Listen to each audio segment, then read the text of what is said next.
meeting to order. And if there's Recording in progress. a reminder that this is an in-person meeting as well as Zoom. If there are technology issues, let us know. We'll do our best to fix them, but it will not refrain us from moving forward with the meeting. If there's no objection, I would like to start with item 3 on the agenda with the reorganization, and then we can address Pietro Lynn. Hearing no objection, I'll start by taking nominations for board chair for the Windham Southeast School District Board. I nominate Deborah Stanford. I'll second that nomination. Are there other nominations? All those in favor? No, but I call for a paper ballot. A paper ballot? Yeah, per Robert's Rules 45.18, a paper ballot is allowed. Yes? Can I just say regarding paper ballot, when you look it up at the back of Robert's Rules, it sends you to ballots in numerous places. So my homework, just thinking about paper ballots and what we might be considering, it's pretty involved. It involves ballots that are all, I brought ballots that are all the same size, that are folded very precisely, that are counted by neutral tally counters. And they recommend, Robert's best approach is to start with nominations. If you don't, if it's just open, we might be like the Vatican enclave with smoke, the color of smoke coming up.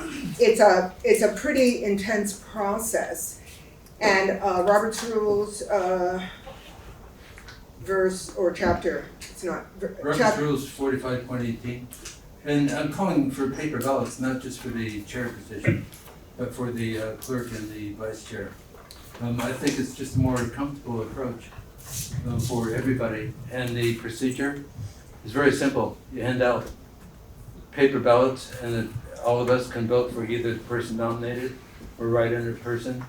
And the moderator, Mark, assigns a counter, and which I would recommend the note taker.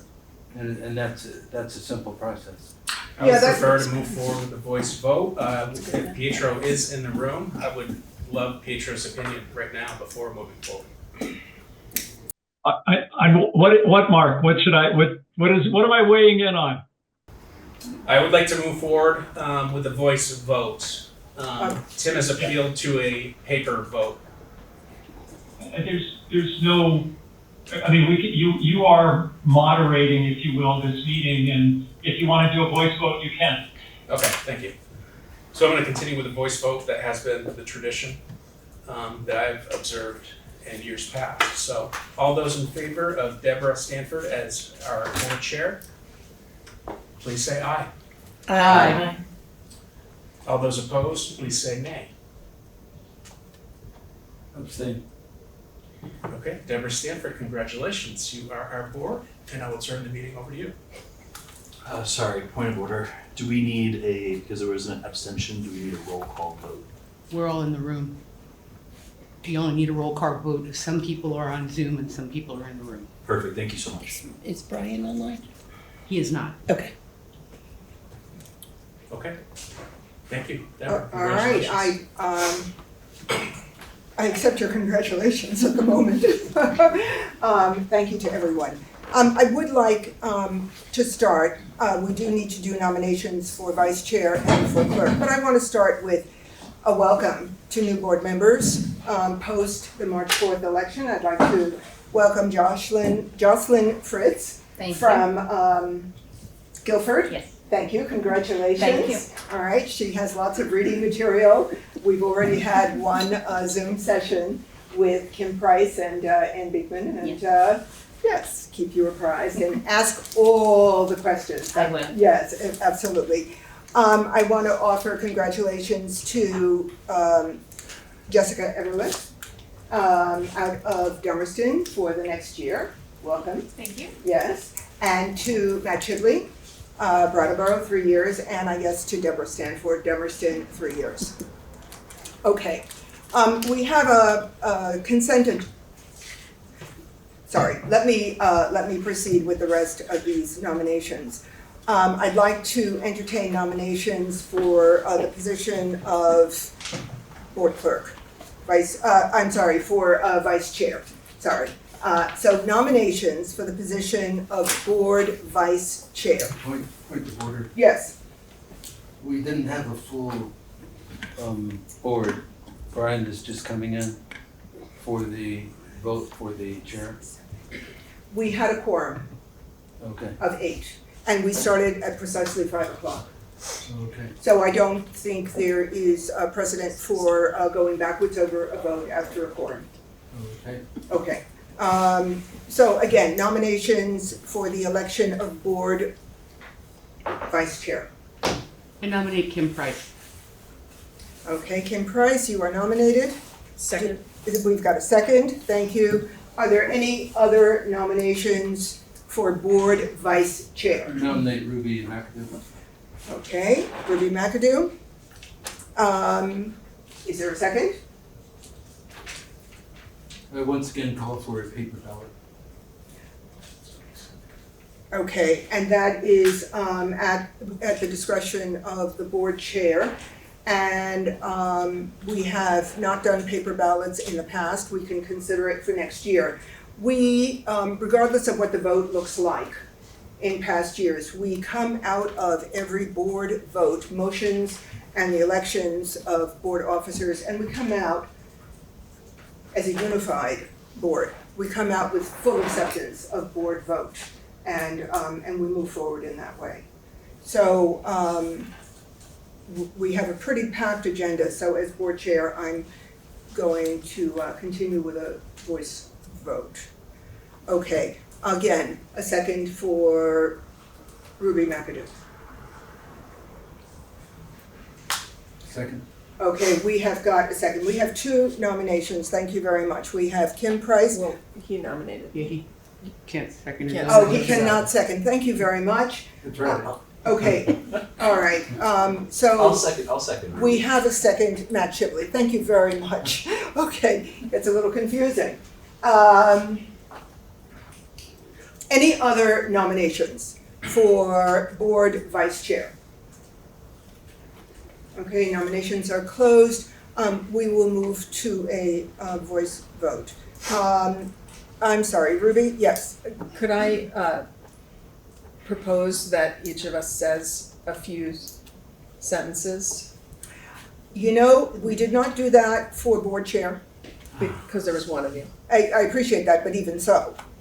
And I'm going to say, I think this has come up in the past, I would suggest at this point that we do that next year, or at least we consider it as a board in terms of altering protocol.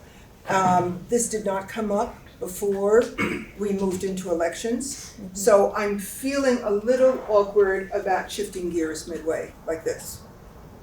Okay. If anyone else wants to counter what I just said, please do. Jocelyn? Being new and not knowing anybody, it would be helpful for me to be able to make a decision, because I don't really know anybody. Okay, all right, I'm hearing that, all right. So, We can be brief. I'm sorry. We can be brief. No, I was about to go there. No, I was about to go there. So, I think that's an excellent point, thank you. Sorry. No, there's not an I'm trying to apology. complicate. As we said in Zoomland, they're asked, bring the issues up. I think that's excellent. Okay. This is now for vice chair. That is open. Brief comment, should we keep it to 2 minutes? Is that good? Is that good? Okay. Does someone in particular want to begin this process? Would you like to go or shall I go? Go ahead. Okay, it's Ruby McAdoo, Ruby McAdoo. Putney. Yes. So thank you for the nomination. I must say that my priority has been and will continue to be the finance committee with Sean departing the board. that's been where my focus is. And so I believe in contested elections. I think it's a reflection of like a robust board. So I accept the nomination. I'm not going to turn down a nomination, but I just want to acknowledge and put out there that has been my priority, and it will be my priority. Unless you all decide, I can't do both. Basically, it just does not seem logical to chair the finance committee and also have an officer position for me. So that's I'm putting that out there, and that's all I have to say. That's it. And I would love to continue This as. is Kim Price. Sorry, Kim Price, From Brattleboro. Brattleboro, okay. I would love to continue as vice chair. I think Deborah and I worked very well as a team last year and would like to continue that growth and working with the admin as we had last year. And we have Pietro on the line, so I don't want to speak any further. Okay, all right. Thank you very much from both nominees. I think at this point we are open to a voice vote. And I will begin in order of the nominations that were presented. So, all those in favor, I think we better go with a, Roll call. we have to go with a roll call vote, don't we? Yes, okay, roll call vote. So, not a voice vote because it'll be confusing. All right, so we're going with a roll call vote, and I am going in alphabetical order of last name. So, how do I do this? Is there, The motion's been, the motion has been made. Okay, so what we are voting, You just say a name. yeah, just say a name. yeah, there we go. Thank you very much, thank you. Just say a name. Ann Beekman. Kim, Okay, Jessica Everlith. Kim. Jocelyn Fritz. Kim. Tim Maceo. Ruby. Ruby McAdoo. Kim. Kim Price. Kim. Brian Reamer. Kim.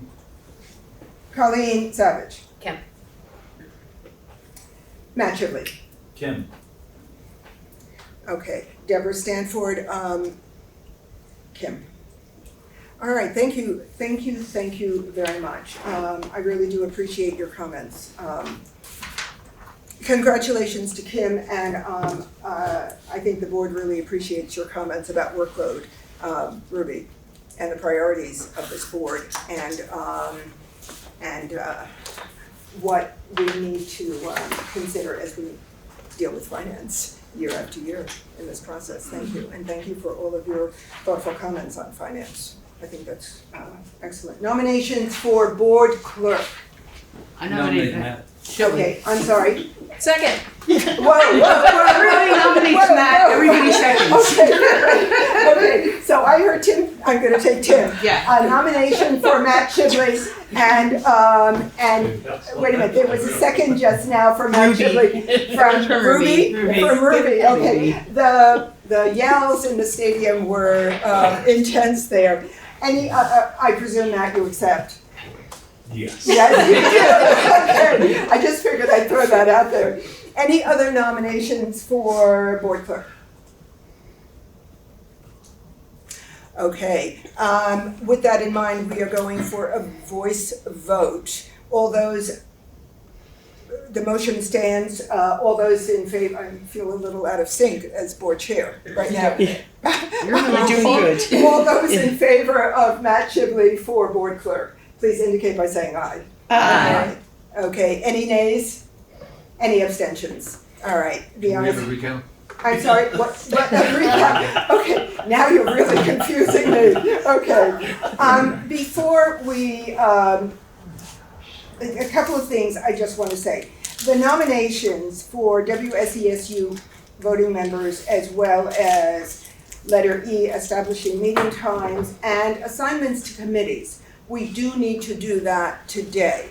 However, I would like to delay that until Roman numeral 7 on the agenda, where it says Part 2, Reorganization of the New Boards. And I think we can finish the process after we hear from Pietro Lynn and go into an executive session, which is why we are here at 5 o'clock today. So I want to move this along. One thing, consent agenda. I would like to make a change to the consent agenda. Right now, it says approval of minutes, February 11 and February 12. We already approved those minutes as of the February 25th meeting. So what it really should say, correction, approval of minutes, February 24 and February 25. And as we have dealt with the consent agenda before, in an ideal world, I would like to, when we get to it, pass the consent agenda as a single motion, and if there are any objections to anything on the consent agenda, including the change in the minutes, please indicate that at the point that we get to the consent agenda or even before. And we will take it out and deal with the consent agenda differently. Okay, so now, Mark has confused me.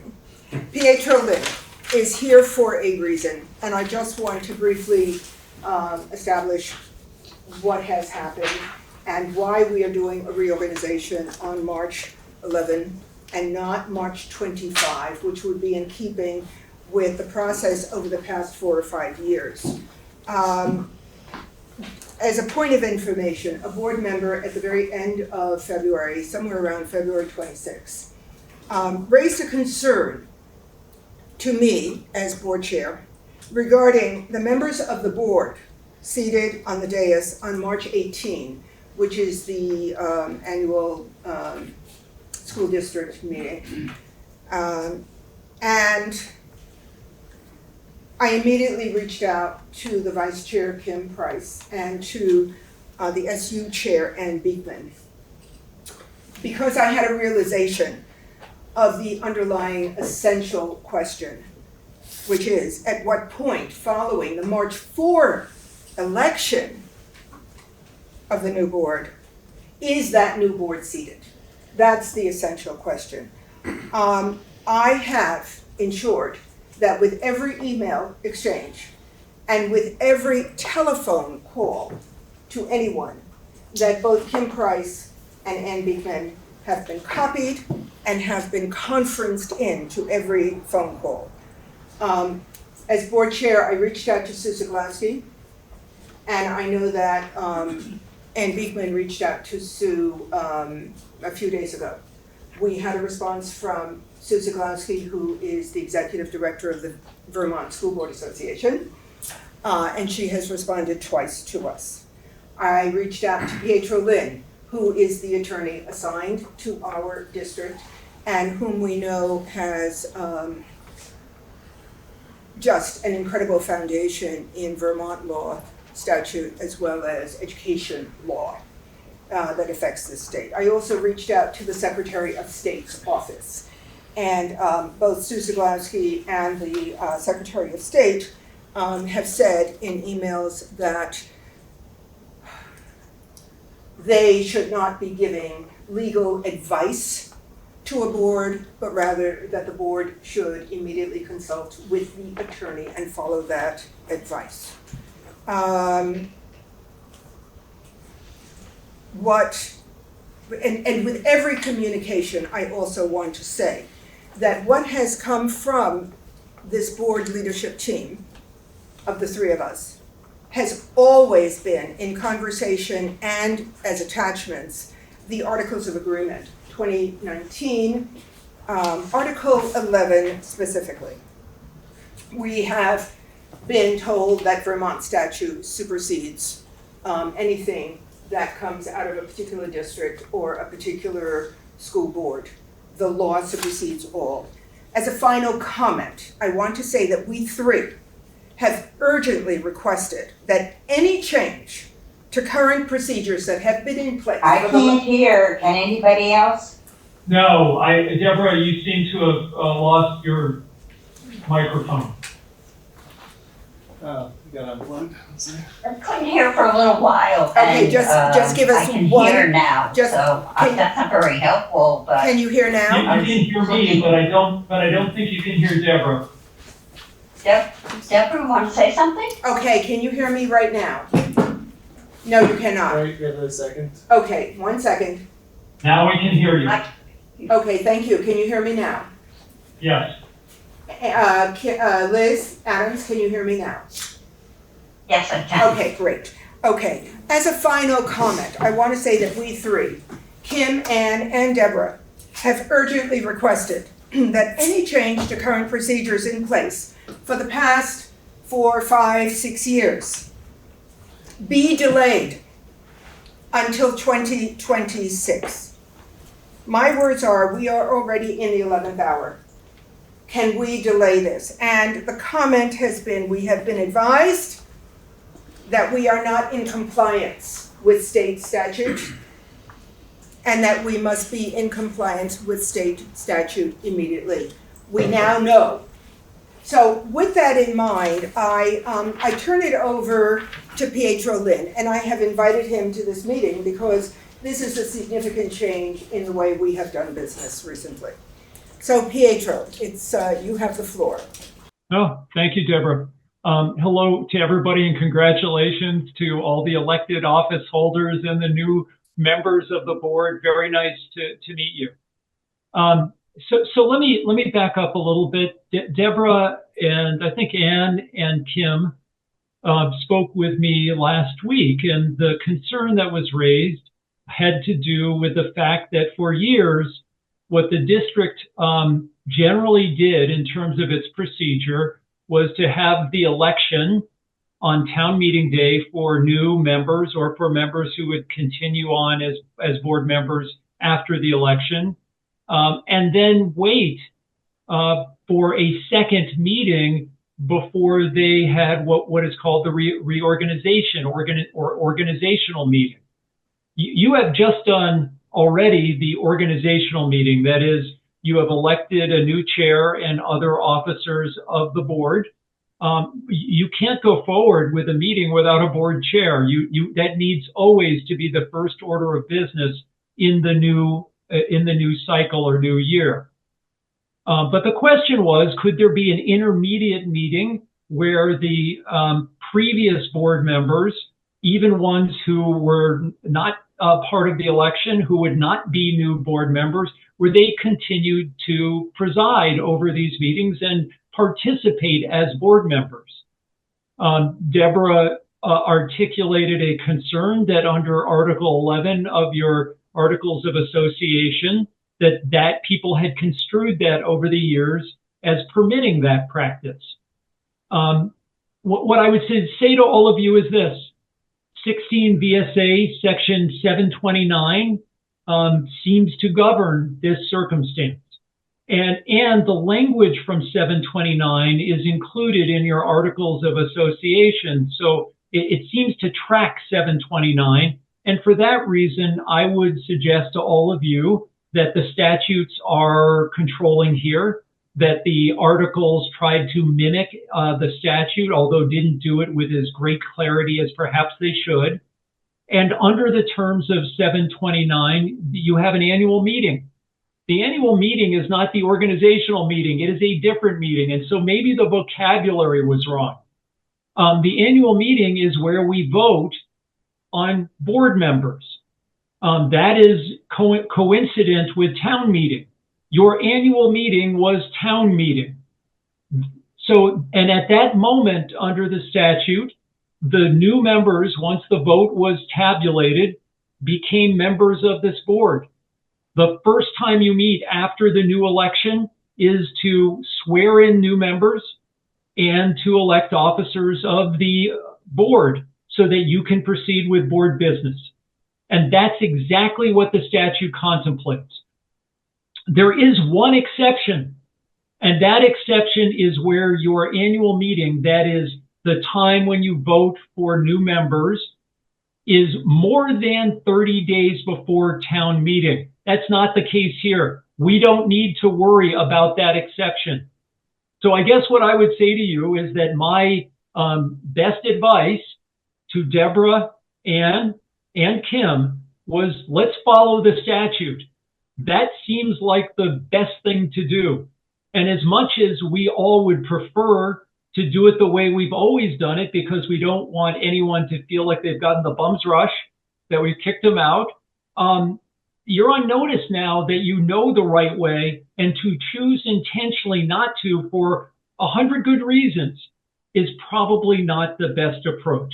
The best approach is probably to try to comply with what you understand the law requires. Deborah, does that encapsulate our conversations? It does, yes, it does. And I'm looking around the room at both Ann and Kim, and I'm seeing nods. And again, we really did try to deflect this in several conversations with you and emails with you. And we do need to follow statute. I think we are in agreement. Ruby. I appreciate, Pietro, your explanation. I am frustrated by this whole process. I think we all are. I want to, before I completely, before I say what I need to say, I want to make sure that we acknowledge Sean, his service to this board. It predates this board. His service to this district is many boards deep. And so this, yes, everything that Pietro just said, this has been a little bit messy. It feels off kilter, all of that. Before we proceed, I think we should be thanking Sean for your decades of service. And I don't see a place in this meeting for that. It is here. It is here. Then it I is think under, we should be doing it now. It is Roman numeral 5. My concern about doing it right now is, and because we want to do it with time. Okay. My concern is that we are here for an executive session at 5 o'clock. Okay.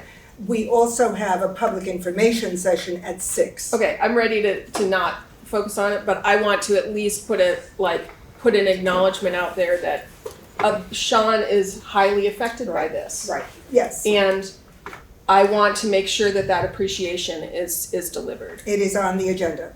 So I think that from my perspective, Pietro, and I'm putting this out into the world, my frustration stems from the fact that if the state statute trumps our articles of agreement, what it means is I look at our articles, I have never been happy with our articles of agreement.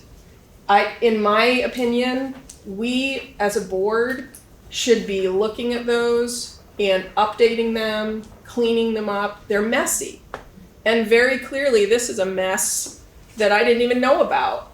But I think that there really is no choice but to follow Pietro's advice. But it behooves us to actually do the work to clean up our processes, because what else is looming in our articles of agreement that's going to clock us over the head in the 11th hour next year? I'm not happy about that, and I get it, I understand, and I hear what Pietro has to say, and I trust Pietro, but I don't like it.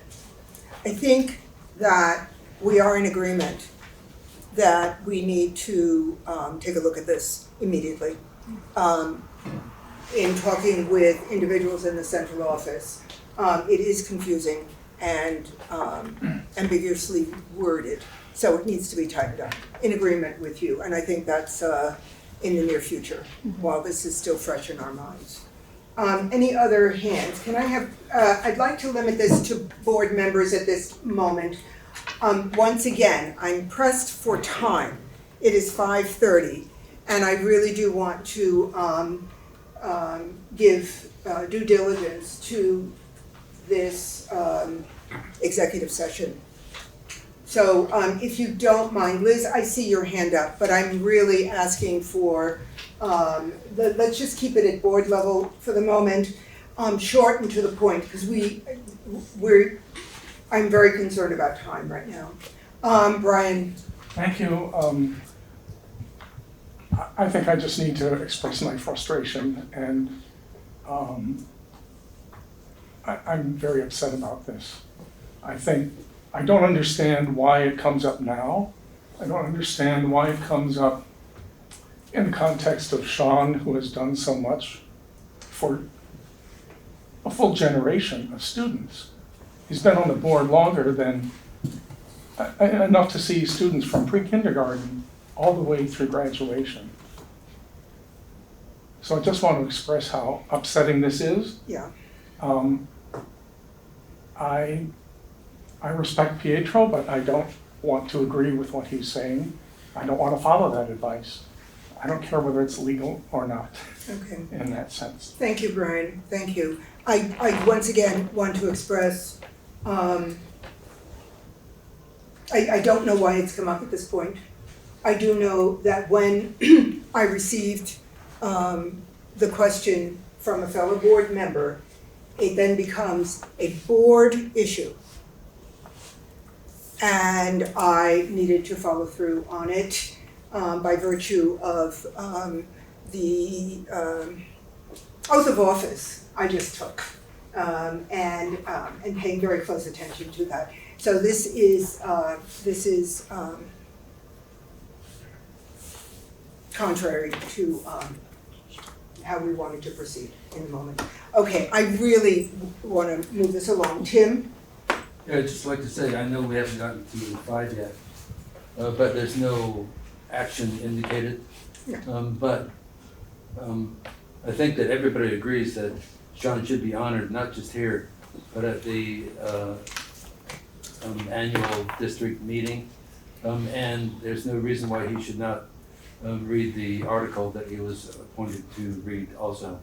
Okay. So this in no ways diminishes the honor that Sean richly deserves for 22 years of service. Can we hold off on some of these comments right now, because it will come up. If you look at the agenda, it says acknowledgement of board service, and it's there. I want to pay attention to the clock, and with board permission, move on to the executive session. Okay, so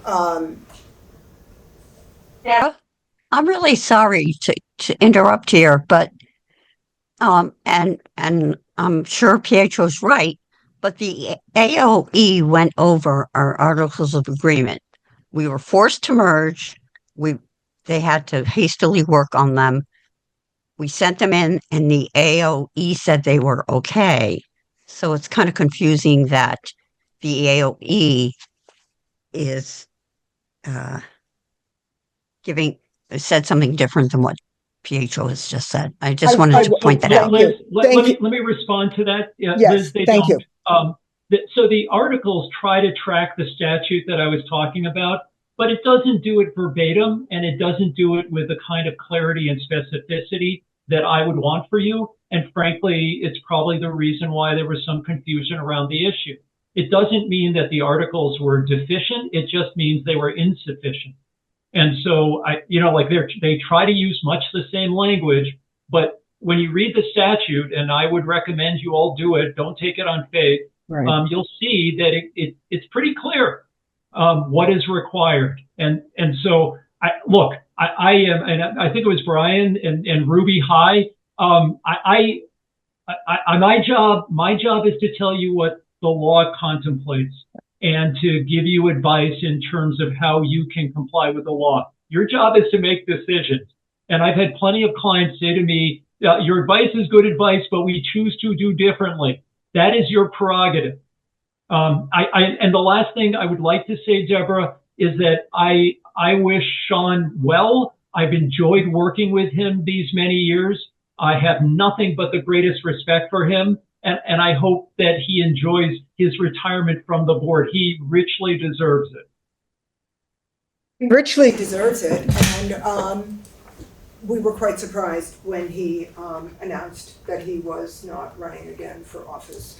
So, Pietro, with Pietro's presence, is there anything else that needs to be addressed? We fully realize that we need to look at these articles of agreement. We need to take a look at this. But anything else that needs to be addressed? Under the circumstances, Pietro, thank you very much for your willingness to be at the beginning of this board meeting. Thank you. My pleasure. Good night, everybody. Good night. Good night. Okay, I am moving on. Is there a motion to find that premature general public knowledge would clearly place the public body or a person involved at a substantial disadvantage? Seconded. We've got an acknowledgement. Yes, so moved. We've got a second. Any discussion? All right, all those in favor, please indicate by saying aye. Aye. Any opposed? Any abstentions? All right, so rather, is there a motion to enter into executive session under 1 V.S.A. 313A7, the academic records or suspension or discipline of students, inviting in Superintendent Mark Spino, Principal Julianne Egan. So moved. I've got a second. Thank you very much. Any discussion? Any, all those in favor, please indicate by saying aye. Aye. Any opposed? Any abstentions? Thank you. I think in light of this, we are going to move downstairs for this executive session in terms of protecting confidentiality.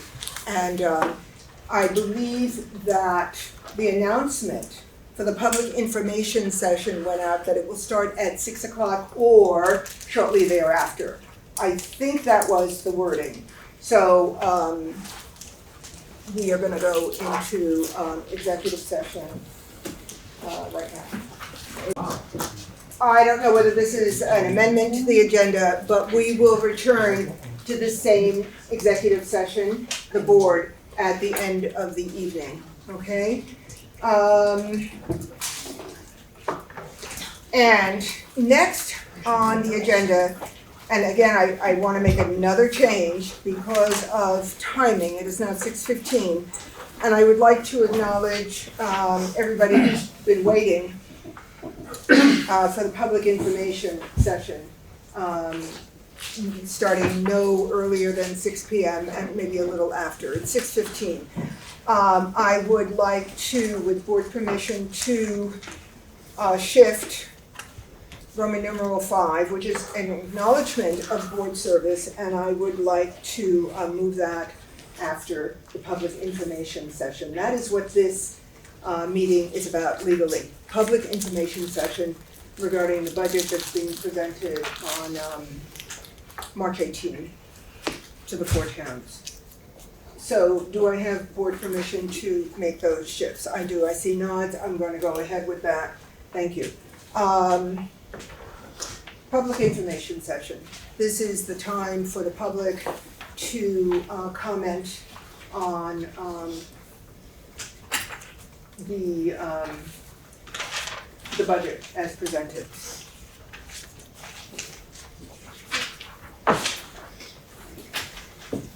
So I am looking online for hands, and Ann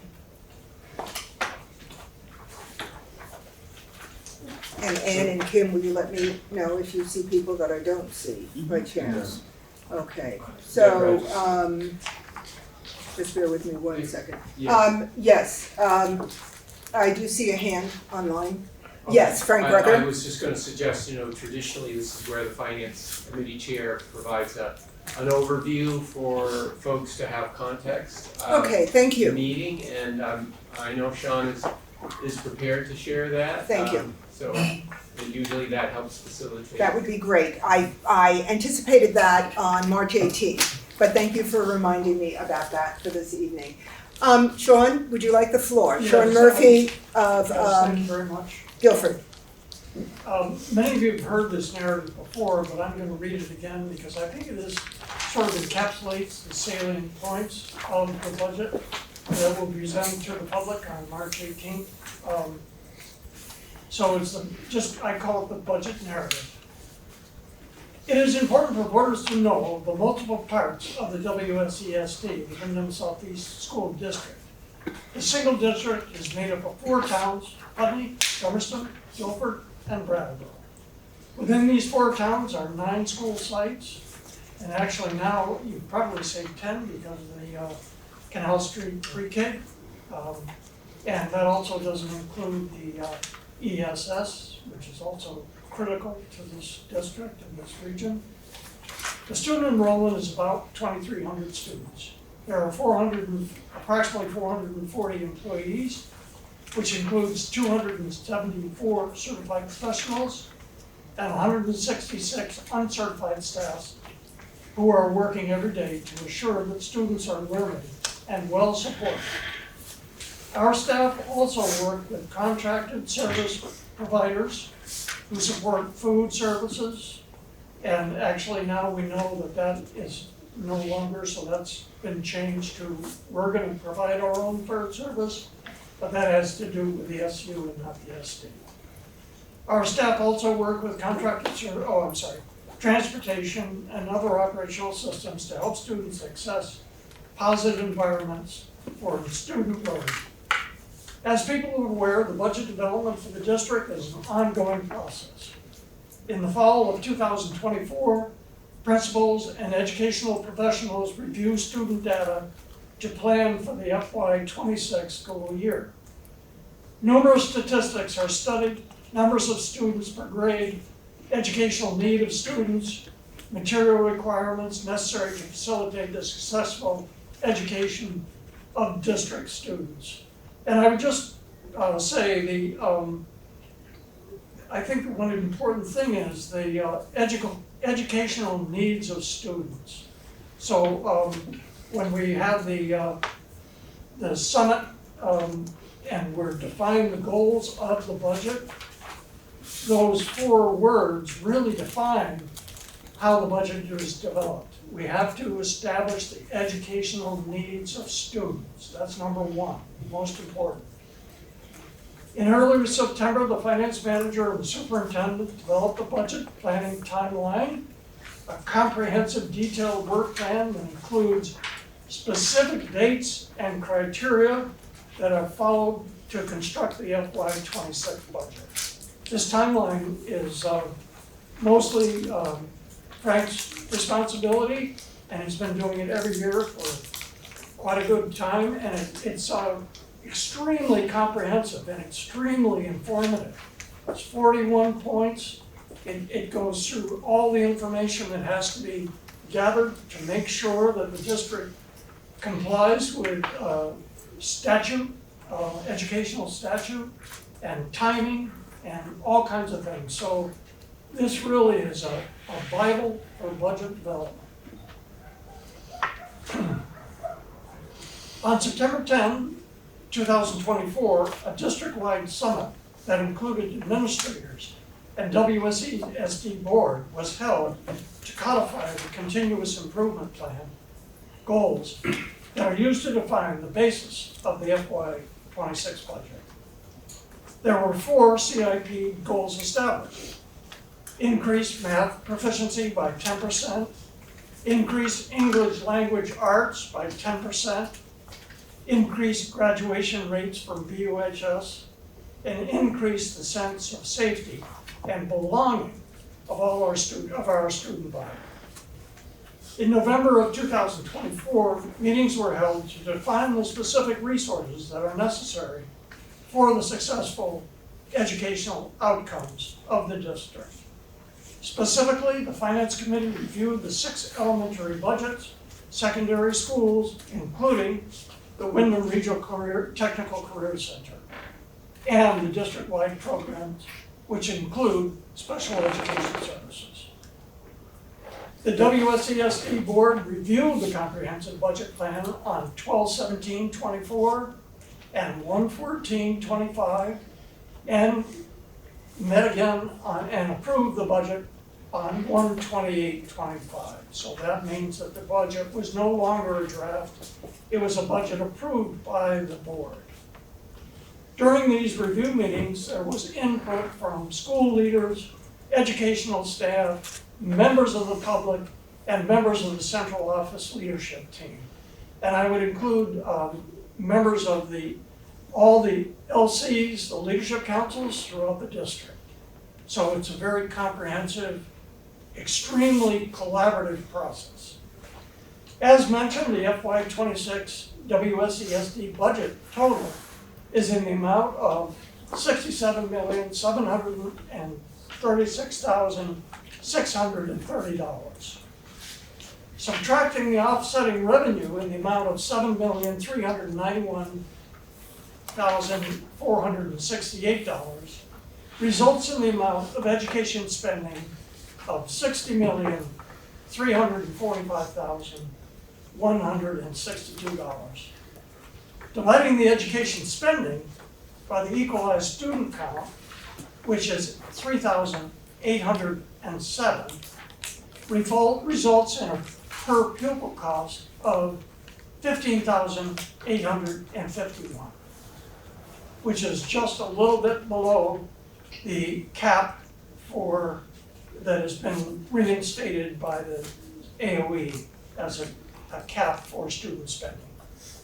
And dividing this per pupil spending by the state mandated yield number of 8,553 results in a unified district tax rate of 1.853, unless that number has changed since I wrote this narrative. It's still the number. Good. The increase in the FY25 to the FY26 are as follows. A total budget increase of 1.1%. An increase in the spending per pupil of 6.7. And there are very specific reasons that occurred, which I'd like to address after I read this narrative. The long-term weighted average student numbers represents an increase of about 72 students district-wide. The major cost drivers contributing to the spending increase are a 12% increase in health insurance costs, which amounted to $663,311, a reduction of 10 positions for the FY26, and the estimated salary and wages to be negotiated, which comes to the amount of $574,896. And number 3, the special education cost services of $431,534. These major drivers represent a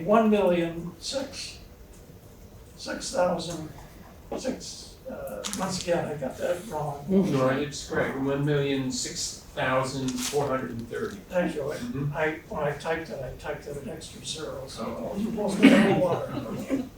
The WSESD is able to reduce the capital improvement investment expense by $1,338,006.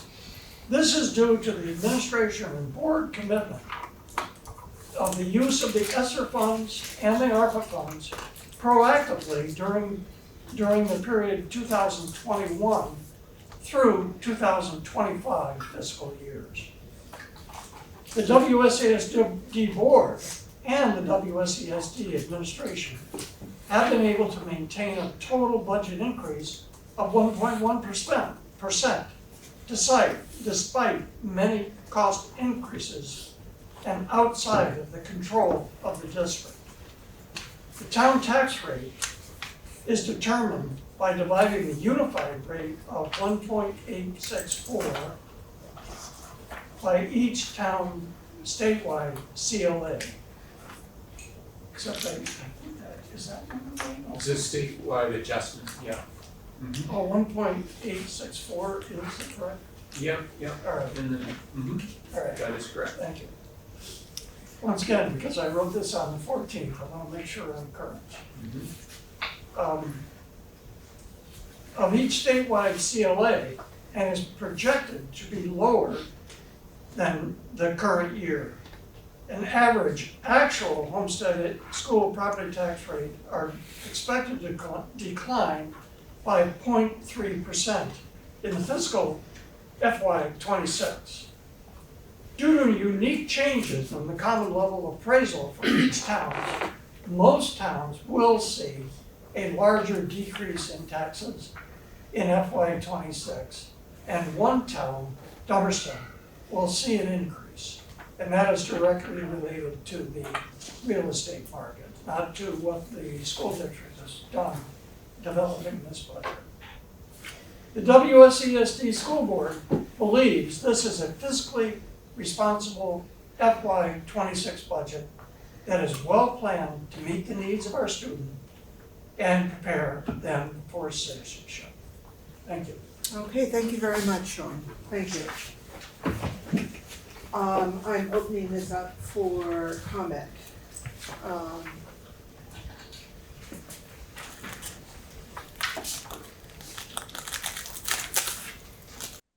Jody Normando. I'm sorry, I'm saying it as I see your hand. So I'm going to call on Jody Normando. Okay? Okay, thank you. Jody Normando, I see your hand. If you unmute yourself and your name and your town. I'm unmuted. Can you hear me? We can hear you. Thank you, Jody. Okay, Jody Normando of Dummerston. I have some real questions. The first question that I have is, has the board or the finance department thought at all about reducing this budget? I realize that it's only like a 1.1% increase, but that's a lot of money when you get up to almost $68 million. When we first merged, I believe we were around 50 million, and now we're at 68 million in what, 5 years? I do know that our average superintendent pay is way up in the top percentile in the state. And I believe probably the financial director's pay is way up there. And I would think for all the money that we're spending and all the cost of administration, that our scores would be a lot better than they are. Last year, the goal was to increase the English and math by 10%. I don't think it was reached. So now again, this year, the goal is to increase the math and English by 10%. Again, I do worry about looking at these. I've been looking at the booklet that's passed out, and I understand there's an awful lot of work that goes into this. I don't mean to put down the work that goes into this, but our English and math really are not where they should be at all, as far as the state is concerned, particularly our math. Our math is under the 50% as far as the state is concerned. And, our English goes anywhere from 40% to 60%. And to me, that's really not acceptable. We're one of the highest spending districts in Vermont. We always manage to be just under the cap. And that is including taking $500,000 from the general fund to buy down the tax rate. And I don't think that's what we should be doing, to be using our general fund to buying down the tax rate. I do have a whole lot of other questions, but maybe I will reserve them for the meeting. And I'm sure that other people have questions, but I think we could do better. I would love to see us do better. So thank you for listening. Thank you, Jody. I think the goal is always to do better. It's never good enough. And certainly, I'm not responding to your questions, but as I think about the retreat being planned for June, whether goals are achieved or not, whatever that goal is, it will be pressed further out. That's the nature of a goal. So that is what we are about, to do better. Tim, so Jody raised a lot of issues at this point. Tim, I saw your hand up earlier. Yeah, first I'd like to thank Jody. I always appreciate Jody's insights. She's usually very right on target. I'd also like to thank the Independent Budget Review Committee for an excellent report. I sent my thoughts about the report to the board, but right now I'd just like to draw our attention to pages 13 and 14 of the report, which talks about budget development, engagement, and timing. They note how the board really needs to direct more attention to resource the leadership councils in engaging in the budget development process.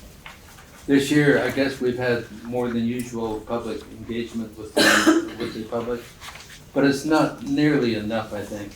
There's a lot of Jodys out there with great insights into the budget. And I think that we just have to make a concerted, conscious effort to engage the leadership councils and the public in public information meetings and engaging in the process from the beginning. The other part of the report that really struck me was long-term sustainability on page 14. And that gets right to the point that Jody was making about how we come really close to the cap every year. Is this sustainable?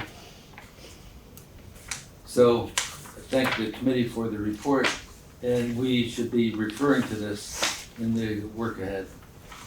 Okay, I just want to make note that Tim, with his page numbers, was referring to the IBRC report and not to the proposed annual. Yeah, I said independent budget review committee. Okay, I'm just reiterating that because maybe I missed it because I was looking for page numbers elsewhere. Thank you.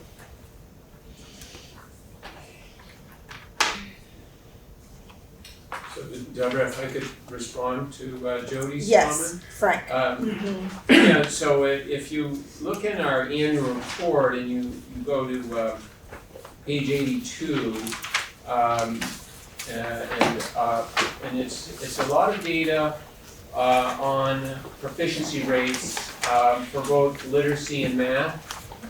And I know the district's very proud of the progress that's being made in terms of student learning, and specifically on page 82, there's a comparison of our system to the Vermont state average in math, and you see in many instances, many of our schools do exceed the state average in math proficiency.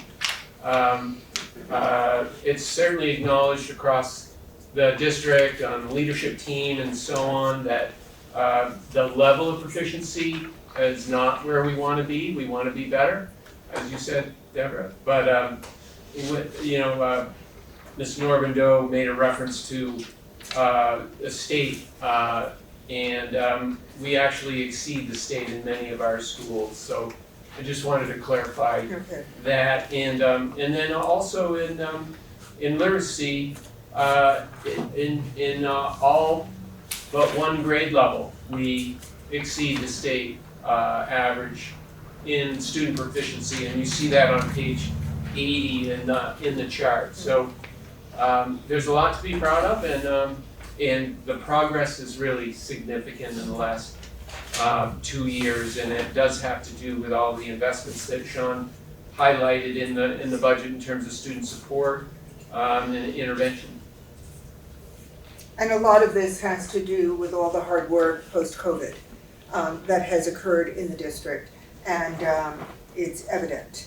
And we are moving forward. Just a quick further point. Yes, The needs of our school district are greater than the needs of the state average as well in terms of poverty. So we're doing really well, and we've seen increases in the past 3 years specifically in all of our areas that we have targeted in our continuous improvement plan, and we are tracking in that direction this year, as was shared at the February summit.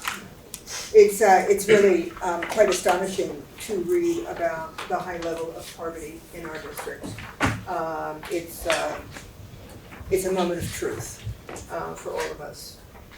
Tim, you had your hand up. Yeah, I'm glad that Hannah is here from the high school. Thanks, Tim. I was, I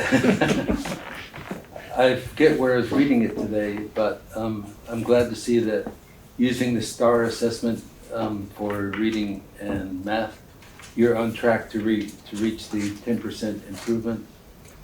Nevertheless, as we all know, even the 10% improvement in math would put us at something below 40% of the students graduating with proficiency in math. Same thing with reading.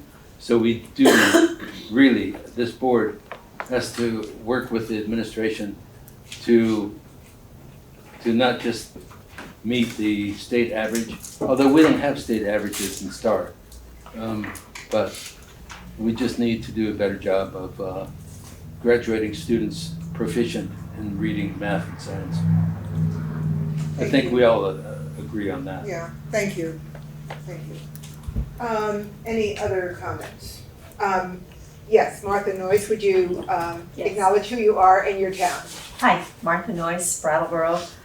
I'm sure you remember me from many, many months ago coming in. I started coming to the meetings in August, and my primary purpose of attending the meetings was to remind board members, Superintendent Spino, building principals, to be conscious of creating a budget that was reasonable and, be in your conscience or empower you to some point to stay attuned to the budget proposals.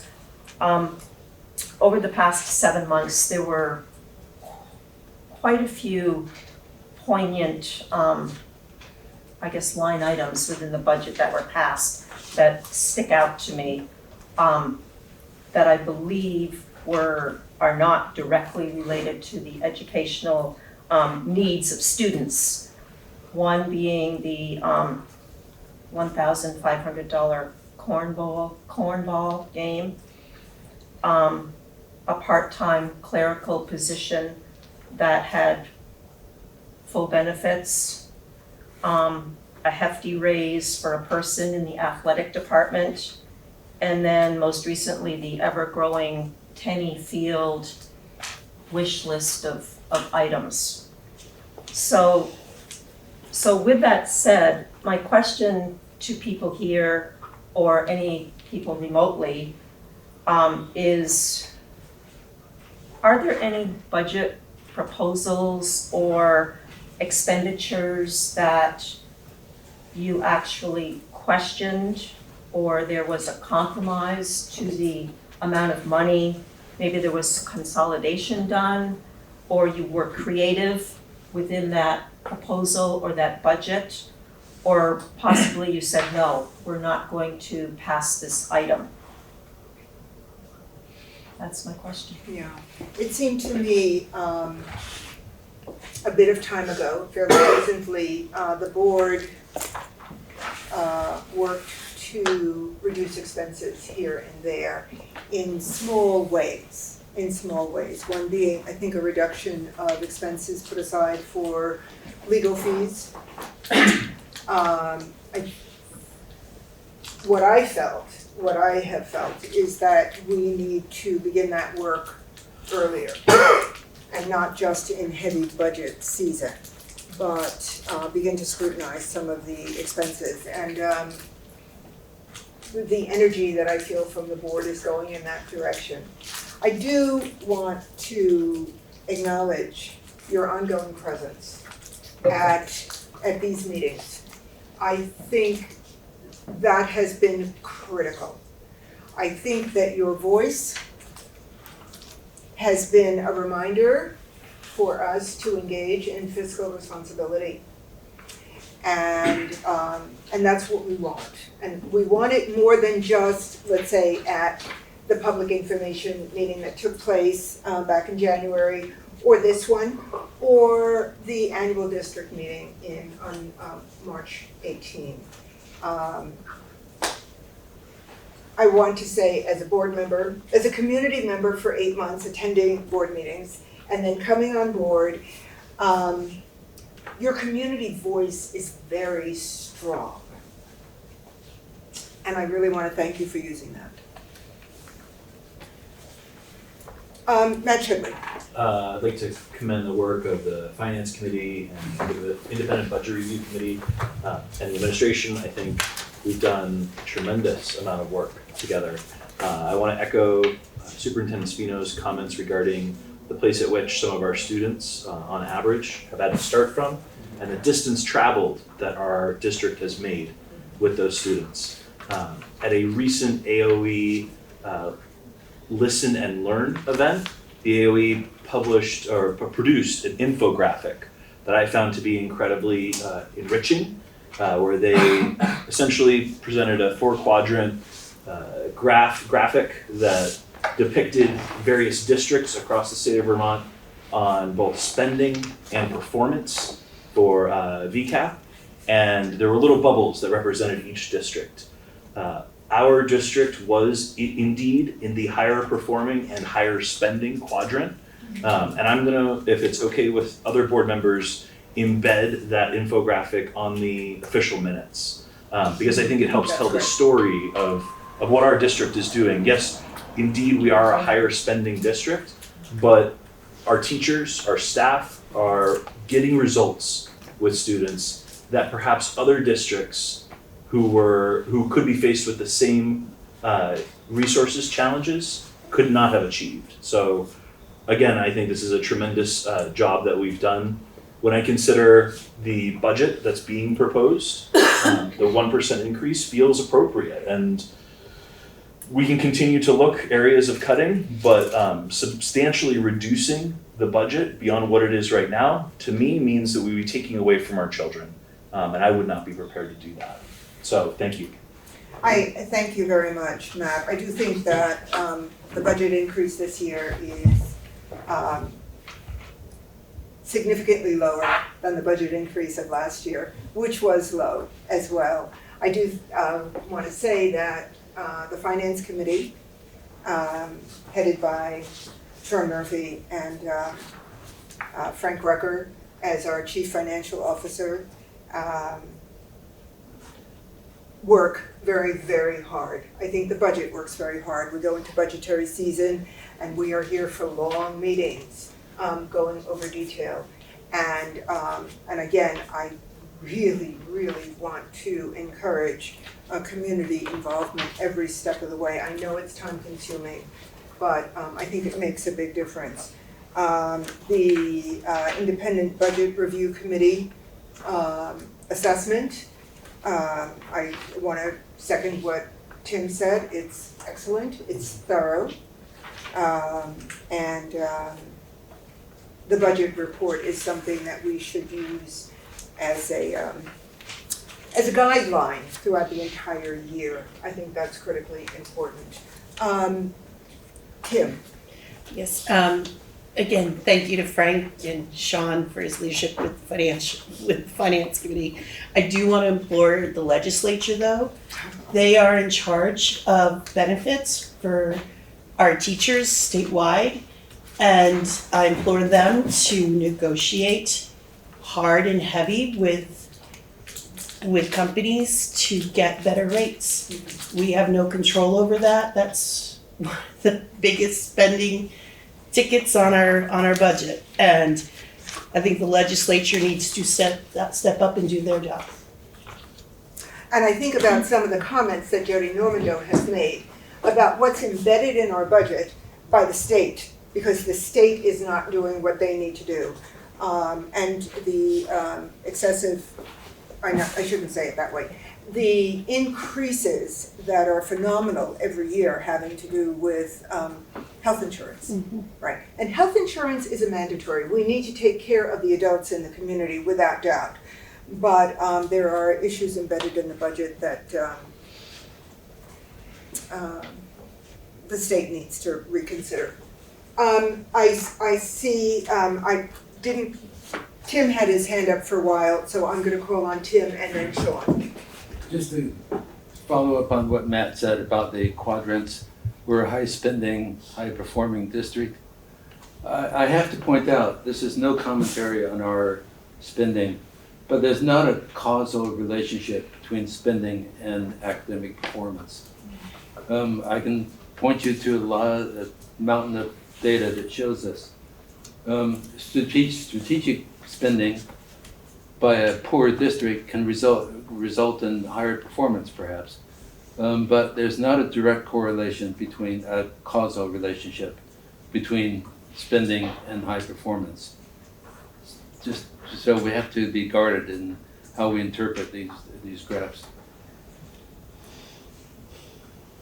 Okay, I also just want to acknowledge the high poverty rate in our district, which creates special needs. And I also want to acknowledge multilingual learners in policy. We looked at that policy, but just as a balance to that, to the expenditure. Sean, you had your hand up. Yes, thank you. John Murphy from Guilford, a citizen from Guilford. I'm looking at the budget, and it's 221 pages long. And this budget is developed by people that work with students every day. So those educators look at students and they say, the only way that we can see to make this a conceivable, successful situation for the student is to do this and do this. So, as far as the board is concerned, they do have oversight to the budget, but in actual fact, the budget is developed mostly by professional educators with board input. And it's so important to listen to the educators within the district. They're the professional educators. And so I have to disagree with some of the comments that have been made. I believe this budget is what is required in order to fulfill our statutorial and obligation. We have an obligation to try as best we can. Is it perfect? Absolutely not. If anybody knows the last time anything was perfect, please let me know. It doesn't exist. So this document is not a document that 10 board members would be able to produce. You couldn't do it. You could review it, but you couldn't produce it. And we can get input from the public, which is very much appreciated. But this is a budget developed by the professionals that that you as a district hired. To say that, it's a lot of money, of course it's a lot of money. We have 300-400 students of all different varied backgrounds. Some kids come from families with professionals. Some kids come from families of carpenters, like my own.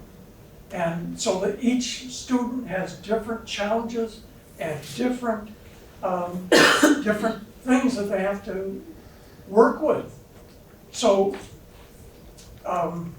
I truly believe that this budget, as presented, is what is required to do the district job. And I appreciate the ask for cuts, and I think that there have been cuts, as were enumerated in what I just gave earlier. There have been cuts, considerable cuts. I think the total was like a million anyway. So there have been those cuts. In the previous year, there was the 2% holdback. So that was 800,000, I believe. So I really question the comments that come from "have you looked?" Because this board, when I was on it, definitely did look. And this, the amount of time that these two gentlemen, Frank and Mark, put into this is phenomenal. And all the educators and public members.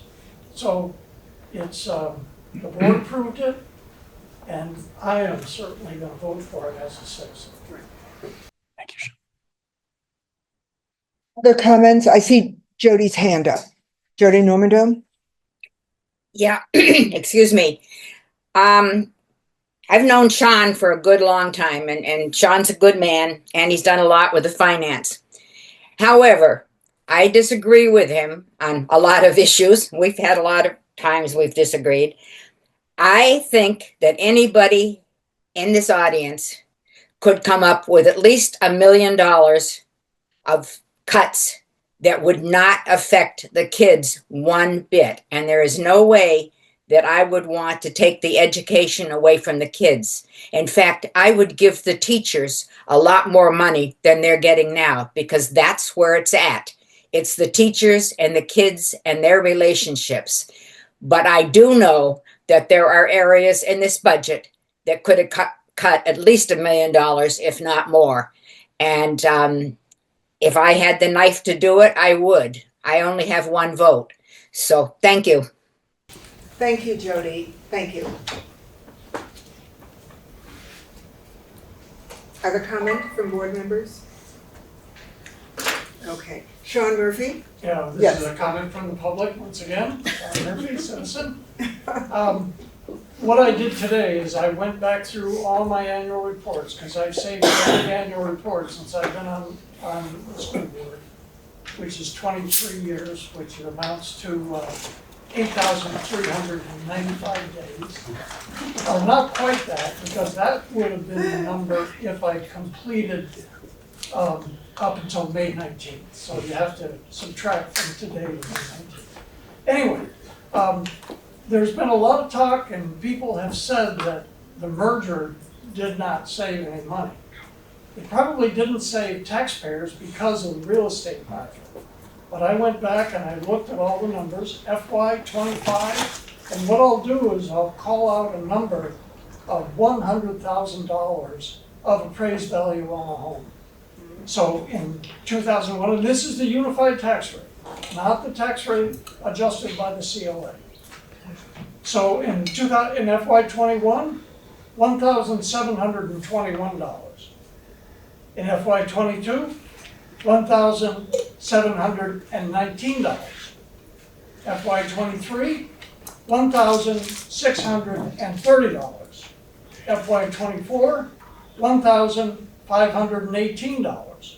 FY25, $1,502. So you see we're going down, down, down. FY26, $1,341. So instead of in FY22, $100,000 was $1,721.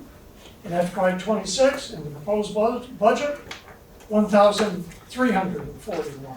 Well, I'm not unhappy to have that extra money in my bank account. So, and this answers the need for a successful system as large as we are. And without doubt, you will continue to be a strong voice when it comes to finance. We need your experience. Frank Ruppert. Just a point of reference for Sean's numbers. If you looked at page 16 in the annual report, Sean has done a great job putting together multiple years. But page 16 shows the most recent 3 years. So all of those numbers that Sean just read, you can see on page 16 and then line 20. Those are the figures that John was just reading. Those figures refer to the tax rate, and Sean put that in terms of $100,000 assessed value. So it's, as he just said, you know, the $1.34 that the board's budget is deriving the equalized tax rate, that's $1,341. And Sean just went all the way back for, to the... For every 100,000 of value to your property. Right, okay. That's right. So he went back to the origin of the Windham Southeast School District, which, you know, the state board created during the pandemic. Yeah, thank you. But Sean's point is very, very valid in that our tax rate has dropped substantially. When you look at equalized tax rate, not dealing with the real estate market. When you bring in the real estate market, because of the volatility, the rates are inconsistent, but overall they are relatively flat, even looking at adjusted by real estate. Thank you. All right, I'm looking to see other comments. Martha Noyes, thank you. Martha Noyes, Brattleboro. As I'm listening and hearing about scores that are challenged to increase by 10% in math and 10% in reading, and as a former teacher, I remember that number. It wasn't 10%, but I also remember as a teacher, you had to have written goals for your year. So wouldn't it be reasonable to have the board have a goal for next year about what Ms. Normando said with cutting $1 million from your budget with something, someplace, and setting a goal so that you could say no or consolidate or compromise or get creative and cut some money. I think these are important issues that the board will consider, and certainly goes to finance as we move forward. Sean. You certainly could cut $1 million. You can do that, it could be done easily. Just do it. But if you did, it would belie the fact that health insurance has gone up 11.1%, I believe, this year. Inflation is 2.6%. And all these things, there's the contractual agreement, as I mentioned in my narrative, contractual agreement, there are increases. It would be like as if, oh yeah, let's go back and the way, and years ago when the inflation wasn't such a big deal. Let's go back when everything was inexpensive. And believe me, those are not these days. Those are not these days. And if you look at the fact that low socioeconomic is really a big factor in education, you have to consider. That's why the state gives us, instead of 2,300 or 4,000, whatever it is, the state gives us 3,807 students. 3,807.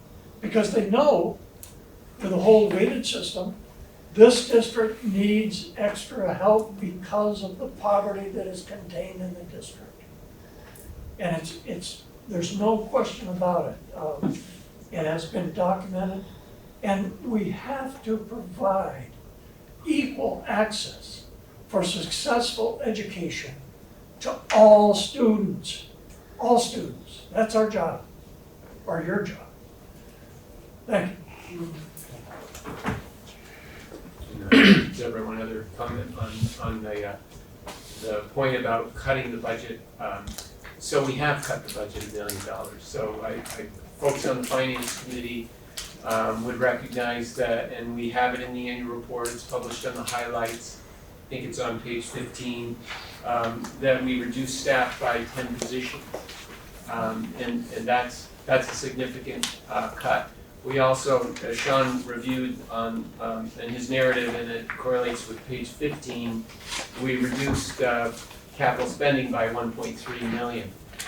So we cut more than $1 million out of the initial baseline budget, meaning if we had just rolled over the fiscal year 25, we cut $2 million out of that. So that work absolutely has been done. It is done on every cycle, and we revisit all of those assumptions every quarter, and we're always looking out 2 to 3 years at a minimum, based on, again, focus on how are our students learning, what are the interventions they need, what are the supports we need to invest in, and what is fiscally responsible, what is affordable. Yeah, thank you. Online, correct me if I'm mispronouncing your name, Will Pendlebury. We can't hear you. So could you unmute? I'm sorry, you're signing. I'm so sorry. Yes, good deal. So yes, again, good evening. My Yes, name is thank you. Pendlebury. My daughter goes to school in this district, and I applaud all of your hard work. I know it's very complicated. Can you explain which positions were cut? You mentioned cutting 10 positions. Can you explain what those positions were? And thank you. Thank you. Hannah, do you want to address that? I've cut 4 positions this year. One of them was a science teacher, a school counselor, a school engagement coordinator, and a study hall monitor. And those positions, my understanding, the 10, have to do with attrition. So we've been very, very careful with the increase of personnel through ESSER funds and monitoring that so that as we come beyond ESSER funding, we are not spending excessively. We're spending within our means without ESSER funds. And a lot of ESSER funds went to supporting the infrastructure of the buildings across the district. It was very carefully and wisely monitored. So those positions were cut through attrition. And I remember Ruby McAdoo asking at a recent meeting, what did those positions look like? Were they positions that directly affected the social well-being of students? Am I correct? Correct. Right. And that response was? My recollection is that the response was that there were adequate supports and that there weren't reductions related to that weren't carefully considered. And I felt satisfied in the response. Right. That did occur. I don't know if that helped to answer your question, Will.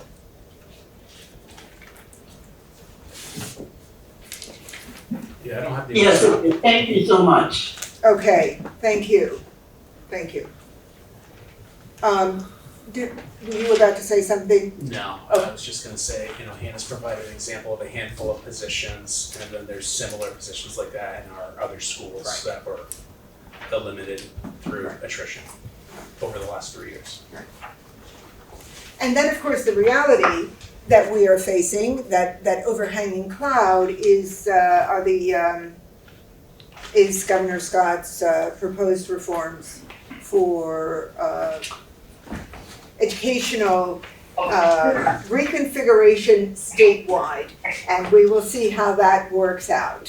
So I think that's part of the big picture that we are staying in touch with as a board. Are there other questions, concerns? A lot has been raised and will not be forgotten. I, for one, am going to go back over. I have to very often go back over, thank you, BCTV. I have to go back over some of this information to make sure that it's well cemented in me. Sitting here, it's very hard to hold on to it in real time. So, as I'm looking around the room, other questions, concerns? This is the public information session. Okay, with that in mind, I'm going to say that this never gets shut down. You know who the board members are.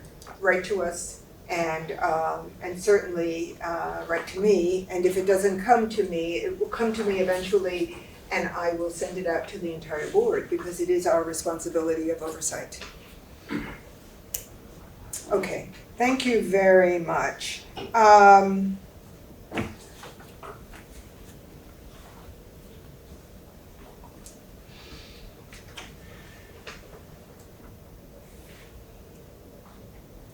As we move into this next set, I don't know, I'm looking around wondering if we should take a break at this point, 5-minute break, would that make sense? Okay, I think it's almost 7:10. Let's take a break and we will return at 7:15 this evening and continue. Everybody, please stay put. I'm looking down the agenda and various changes that have taken place in the agenda. I'm about to turn it over to Kim Price. However, before I do that, I have a suggestion. And I'm going to present it as a motion, and then it will be discussion, if necessary. Is there a motion for Sean Murphy to be seated with the board on the occasion of the annual school district meeting on March 18th as board member emeritus? So moved. Second. Okay, that was quick and fast. Thank you. Open for discussion.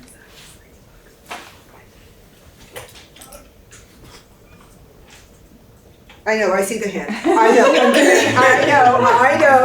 I'm giving it a pause. Okay, open for discussion. Sean Murphy. Yeah, I appreciate the motion, but I think that I would rather be a citizen, because that's what I am.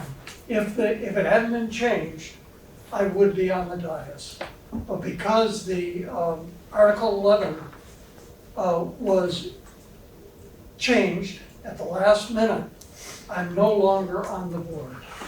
So I think if it would be, well, I don't have to ask permission. I could just read my narrative from the floor, and then I could be involved with the discussion from the floor, because I think it's more honest. I'm a citizen, not a board member. And if I was on the dais, it would be like, what's that guy doing up there? So I thank you for the motion, but I think that's to not pass it. Okay, so does that mean that the motion is withdrawn at this point? Or Only if you withdraw it. It's been moved and seconded. it's been moved and seconded, but the individual in question has said that they would rather be seated on the floor. So That being the case, I withdraw the motion unless the subject changes his mind between now and next week. okay, so that's where we are. That's what I meant about the motion being withdrawn. Okay, so Tim. There's the question then about who reads the article that Sean was going to read. Matt Shibley is has presented himself as being available in the event of a board member. But I would think, you see, part of the motion for Sean to read is his statement. So I would think whoever takes on that motion would defer to Sean Murphy. Does that make sense, Matt and others? Ruby. Matt, I'm happy to switch with you also. I can't remember what I'm assigned, but I have some assignment. If you wanted to switch in terms of content-wise, that would be fine with me. But I agree. I think that I do think that it makes sense for the board to, we're presenting the budget. We're saying the words, and there may be some words we want to say, but then opening it up to discussion, and whether it's inviting Sean to speak first or just having. I don't need an invitation. Yeah. Just waiting for him to jump up. Okay. And those assignments need, if there are going to be changes, they need to get to the central office, specifically to Mopart. So I'm looking at the assignments, and so Ruby, you were going to do Article 5. To transact any other business that may legally come before this meeting. Are you, at this point, suggesting that you want to take on Sean's comment, which would be Article 4? Yes, unless Matt has preference. Apologies. I need some clarity. are we saying that the board members are still the ones that will read the article? Or is there opportunity for a board member to delegate Sean Murphy as a community member from the floor to be able to read the article? Is that a possibility? If that were to be a possibility, I would much prefer to do that.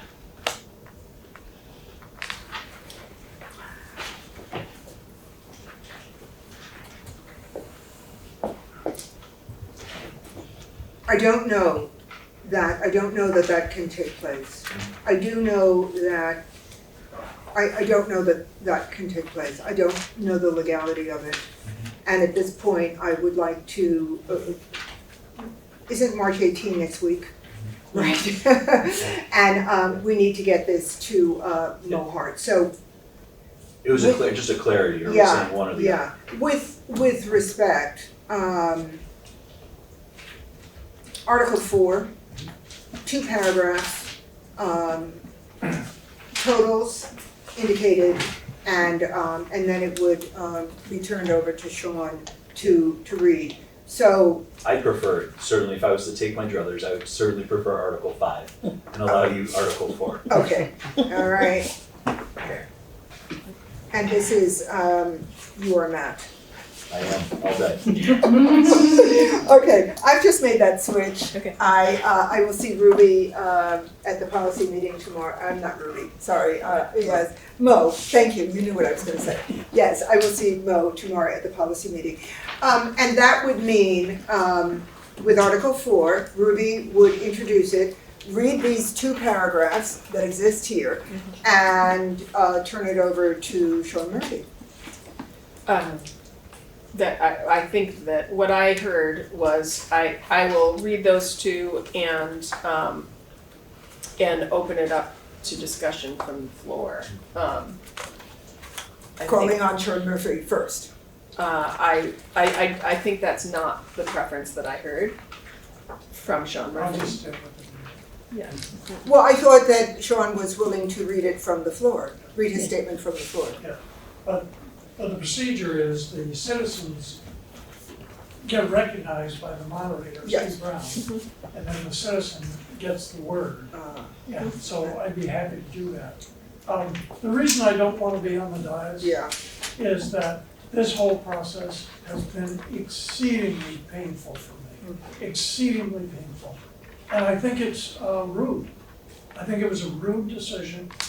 I think that I should have been permitted to continue for another week, exactly 1 week, 7 days out of all the days that I've been working on this. I think that Pedro should have, and the chairs should have said, now wait a minute, we could do this, but we don't have to, and we know that this is not a pleasant thing for somebody to receive. So that is why I do not want to be on the table. Okay. Okay, thank you very much. The motion is withdrawn. I would like to turn this part of the meeting over to Kim Price. Well, Sean, I have not worked with you as long as Ann has, but I did get the pleasure of working with you when I was on the Brattleboro Town School Board, and we were on the SU boards together and Finance Committee,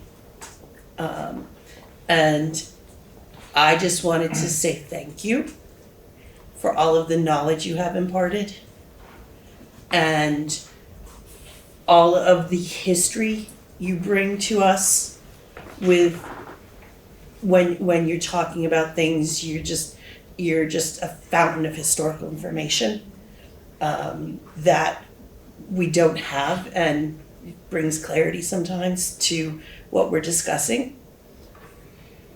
And I wanted to thank you for all of your time and all of your years supporting this community and our students, and being a very large vocal person with students coming first and also looking at the financial aspect of it at the same time. But I wanted to open it up, and we're not just celebrating you here tonight, we have next week as well, with a larger group. But anybody else who would like to say words to Sean, please. When I first came on board, for a while I was a voting member of finance for a reason. I knew that I had a lot to learn, and I knew that the more I heard the same language from Sean and from Frank Rucker, as well as feeling more and more confident that there are no stupid questions. I'm not a voting member of finance for most of this year, but I have regularly attended those meetings whenever possible. I'm much more grounded in the discussion at board level if I'm at the finance meeting right before. So I just want to reiterate the clarity of the discussion led by Sean Murphy. Jocelyn. Yes, Fritz. I wanted to say thank you for your encouragement to run and your support. Brian Reamer. Oh, I'm so sorry. Oh, no, I'm no, not- no. I You should be calling. Oh, You're good grief. Okay, I was starting it. Okay, got it. Okay, Brian Reamer. Okay. So Sean, I want to say how much I appreciate your guidance as a new person on the board, and the way that you've been such a strong advocate for all students, not just those in Guilford, starting way back when you began, but also for every student in every town. Your advocacy for students, no matter what their gender, their race, their whatever is different or special or beautiful about them, you have really been a champion of that, and it comes through in very practical ways in how you operate on the board and how you operate in the community.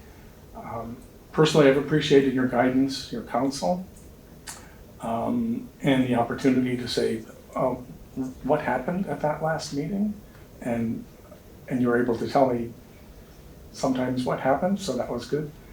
And I also want to recognize the strong principled approach you take to whatever you're doing, that it's you're guided by a set of principles that has really been beneficial for the rest of us, I think, in adding clarity to the difficult work that we do. So thank you very much.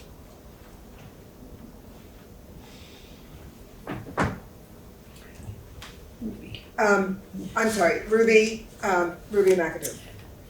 Sean, you and I do not always agree. And sometimes I find you maddening.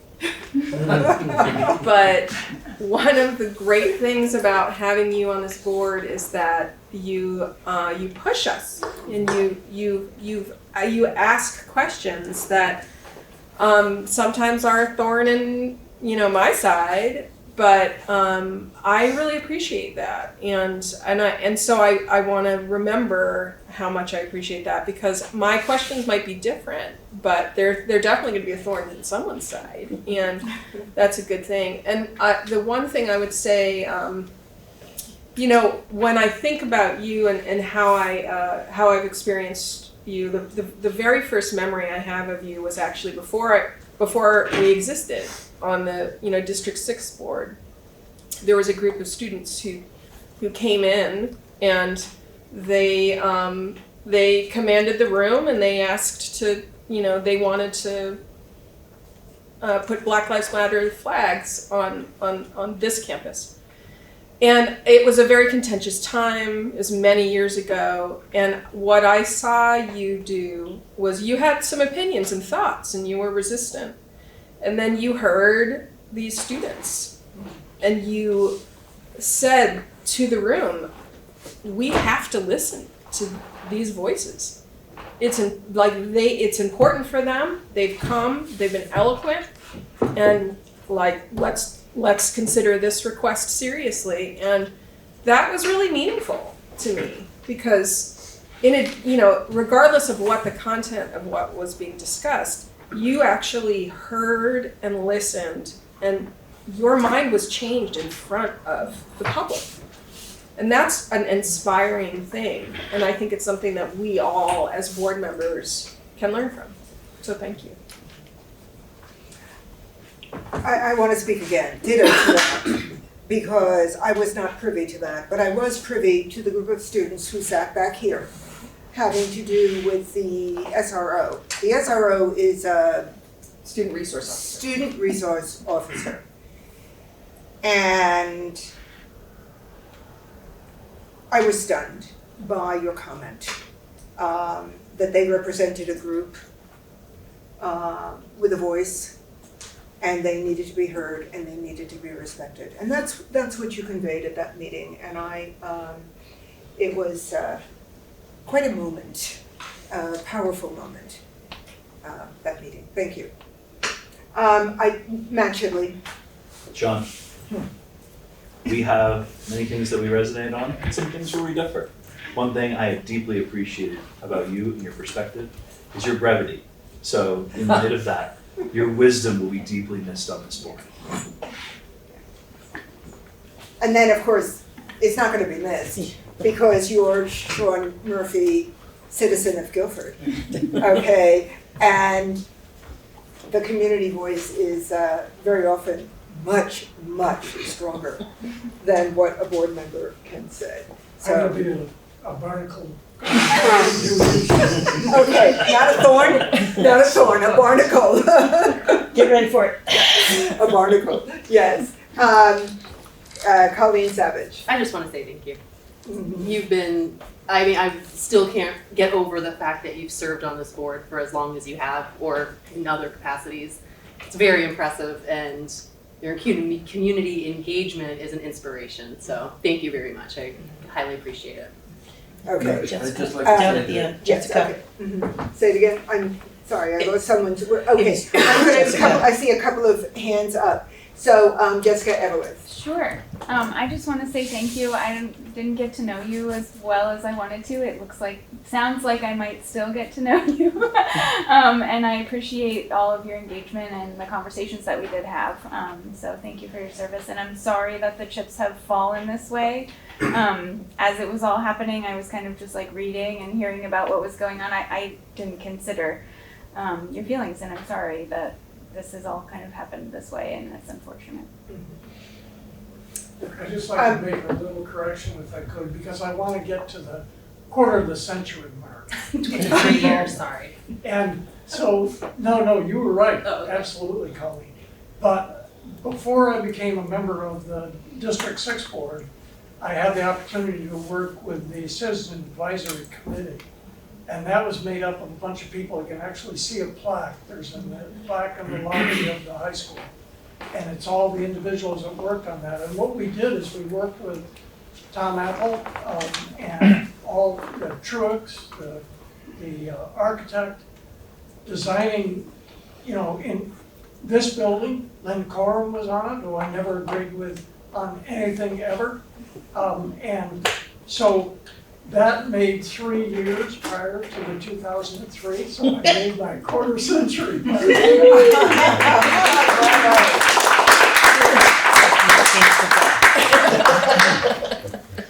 Did I see any more hands? Tim did. I thought I did. Yeah, Tim? Yeah, Sean, you and I are both retired, and now you're the one that gets to really enjoy his retirement.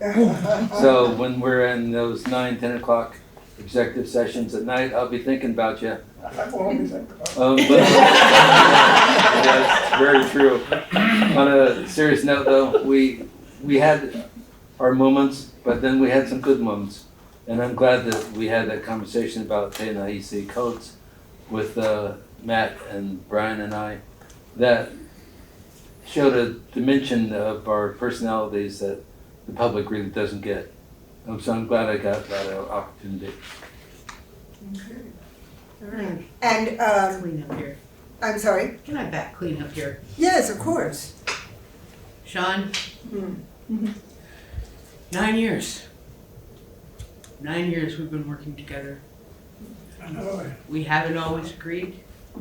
When we have agreed, we've agreed vociferously together. I've learned a great deal from you. And I will always respect, appreciate, and admire you and what you have done for this district and the districts that existed before this one did. Thank you for being my colleague, and thank you for sticking it out. It's a nice thing to say, and I remember the Black Lives Matter flag from the 4 or 5 students from BAMS, and you and I were so much on the same page. It gave the whole impetus for, being in the right place at the right time. Thank you.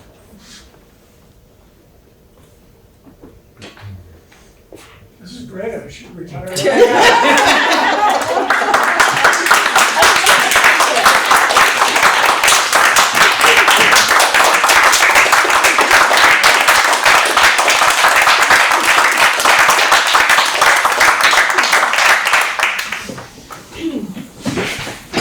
Deborah, can I just add really quick?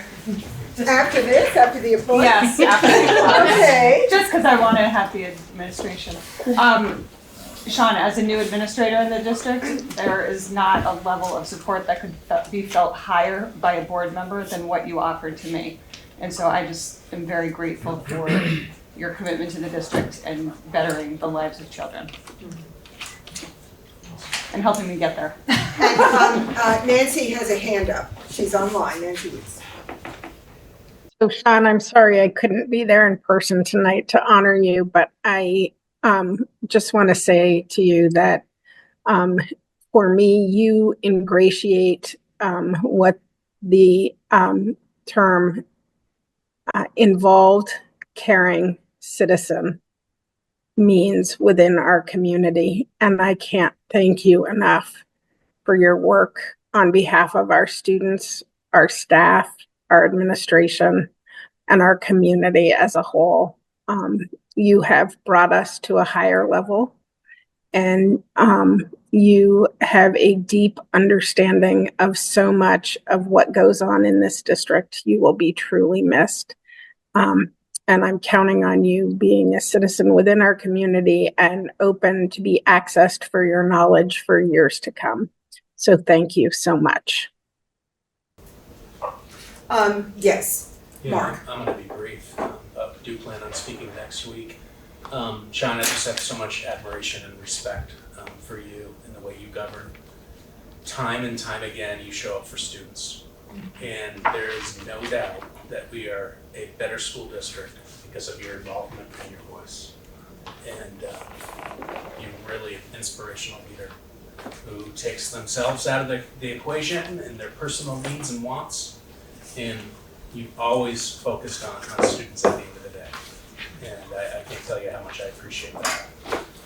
And our full admin team appreciates that. We had a full day meeting last Friday.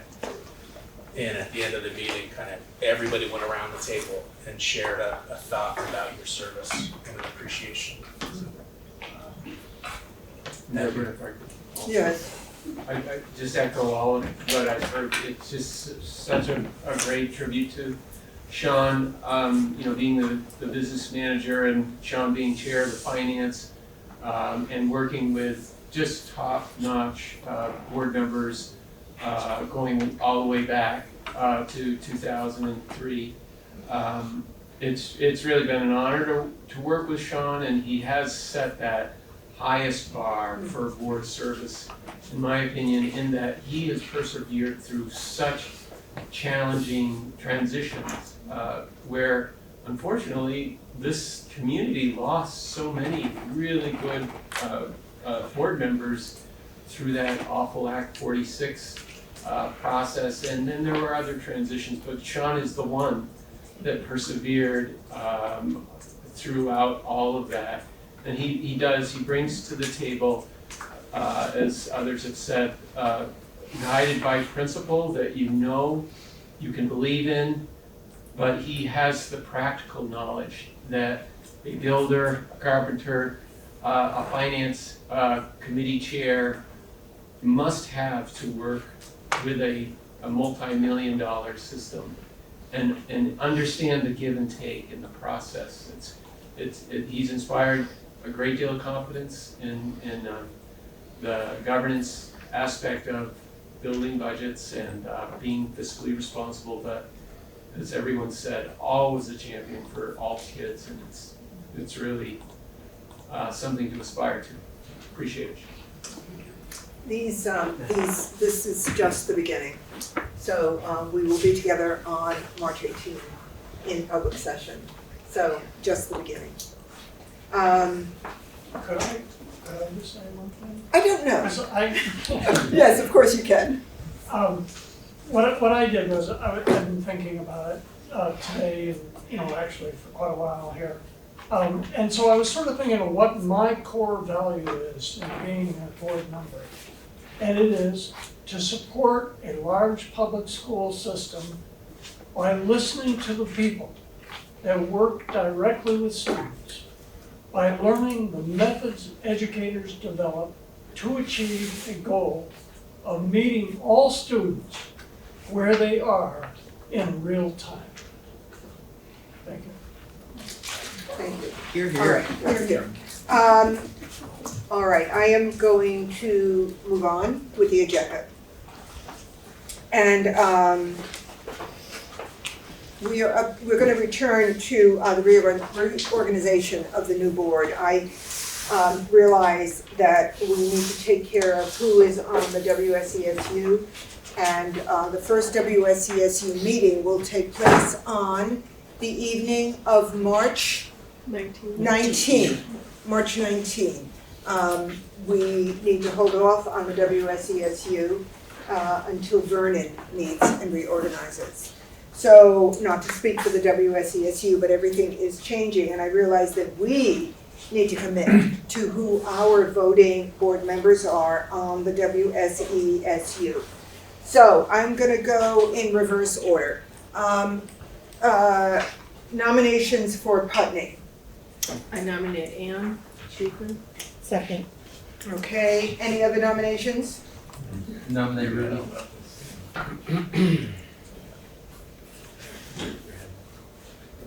Okay, nomination for Ruby, second. I'll second. Okay, we've got a second. Okay, any other, well, there can't be any other nominations, can there? No. No, that's it, okay. Ruby and Anne have both been nominated. All right, we're going to do, any discussion? All right, we are going to do a, Very briefly. yes, of course you may, Ruby. Just so particularly the newer members are aware, Anne and I, as the two members from Putney, put our heads together before every reorganization meeting and reached out to me. We had a conversation. We talk about the things that are important to each of us and talk about the importance of rotation and sharing responsibilities. And this particular year, considering that I would like my focus to be finance and would like some time on the SU, we collectively came to the thought and agreement that was caused me to nominate her. So I just want to acknowledge that and put that out there. Okay, are you, and let me just be very clear, are you accepting also the nomination? I don't want to, yes, I am, because I don't feel comfortable saying no. Okay. But I'm just being honest. Okay. Any other discussion? All right, we're going to go to a voice vote. And that means as we vote, please indicate the name. Okay, whether Ruby or Anne, if you would, please. Okay, Anne. Anne. Jessica. Anne. Jocelyn. Anne. Tim. Ruby. Ruby. Anne.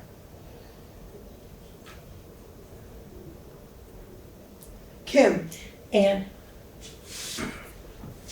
Brian, And Colleen, Ann. Matt, And Deborah, Ann. Okay, thank you very much. Thank you very much for the commitment from both representatives from Putney. Wow, okay. Guilford. I nominate Brian. Second. We talked about it. Second. Okay, any other nominations for Guilford? All right, I am, any discussion? All right, putting it to a vote. For Brian Reamer to be the Guilford voting member on the supervisory union. All those in favor, please indicate by saying aye. Aye. Any opposed? Any abstentions? All right, Brian, welcome to the SU. Okay, SU representatives to Dummerston. Are there any nominations? I nominate Deborah. over Dummerston. Yes. Perfect. Yeah. Second. Okay, all right.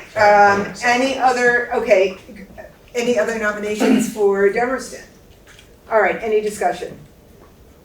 All those, and so a voice vote, all those in favor of Deborah being on the WSESU voting member, please indicate by saying aye.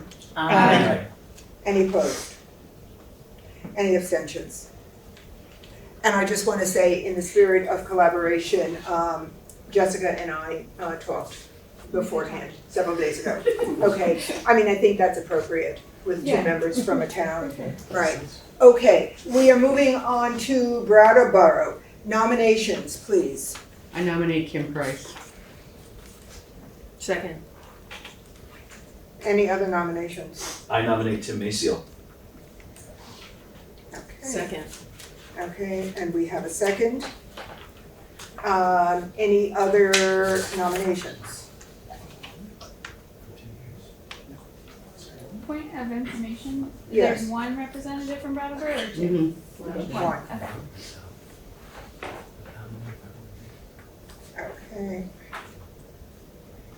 I just need to take a couple of notes.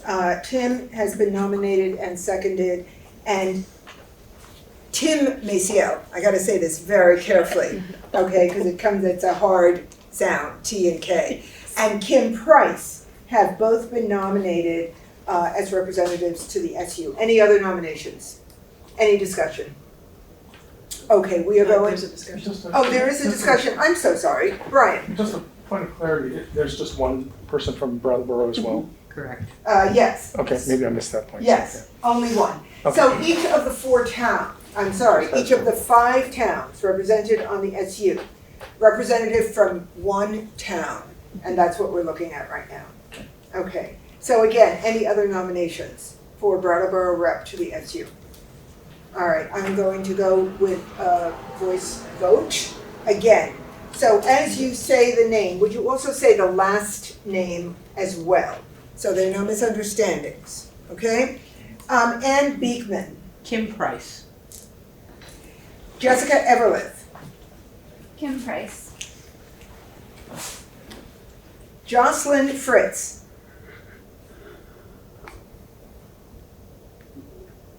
Kim Price. Tim Maciel. Tim Maciel. Ruby McAdoo. Tim Maciel. Kim Price. Kim Price. Brian Reamer. Tim Maciel. Colleen Savage. Kim Price. Matt Shibley. Tim Maciel. Deborah Stanford. Kim Price. Okay.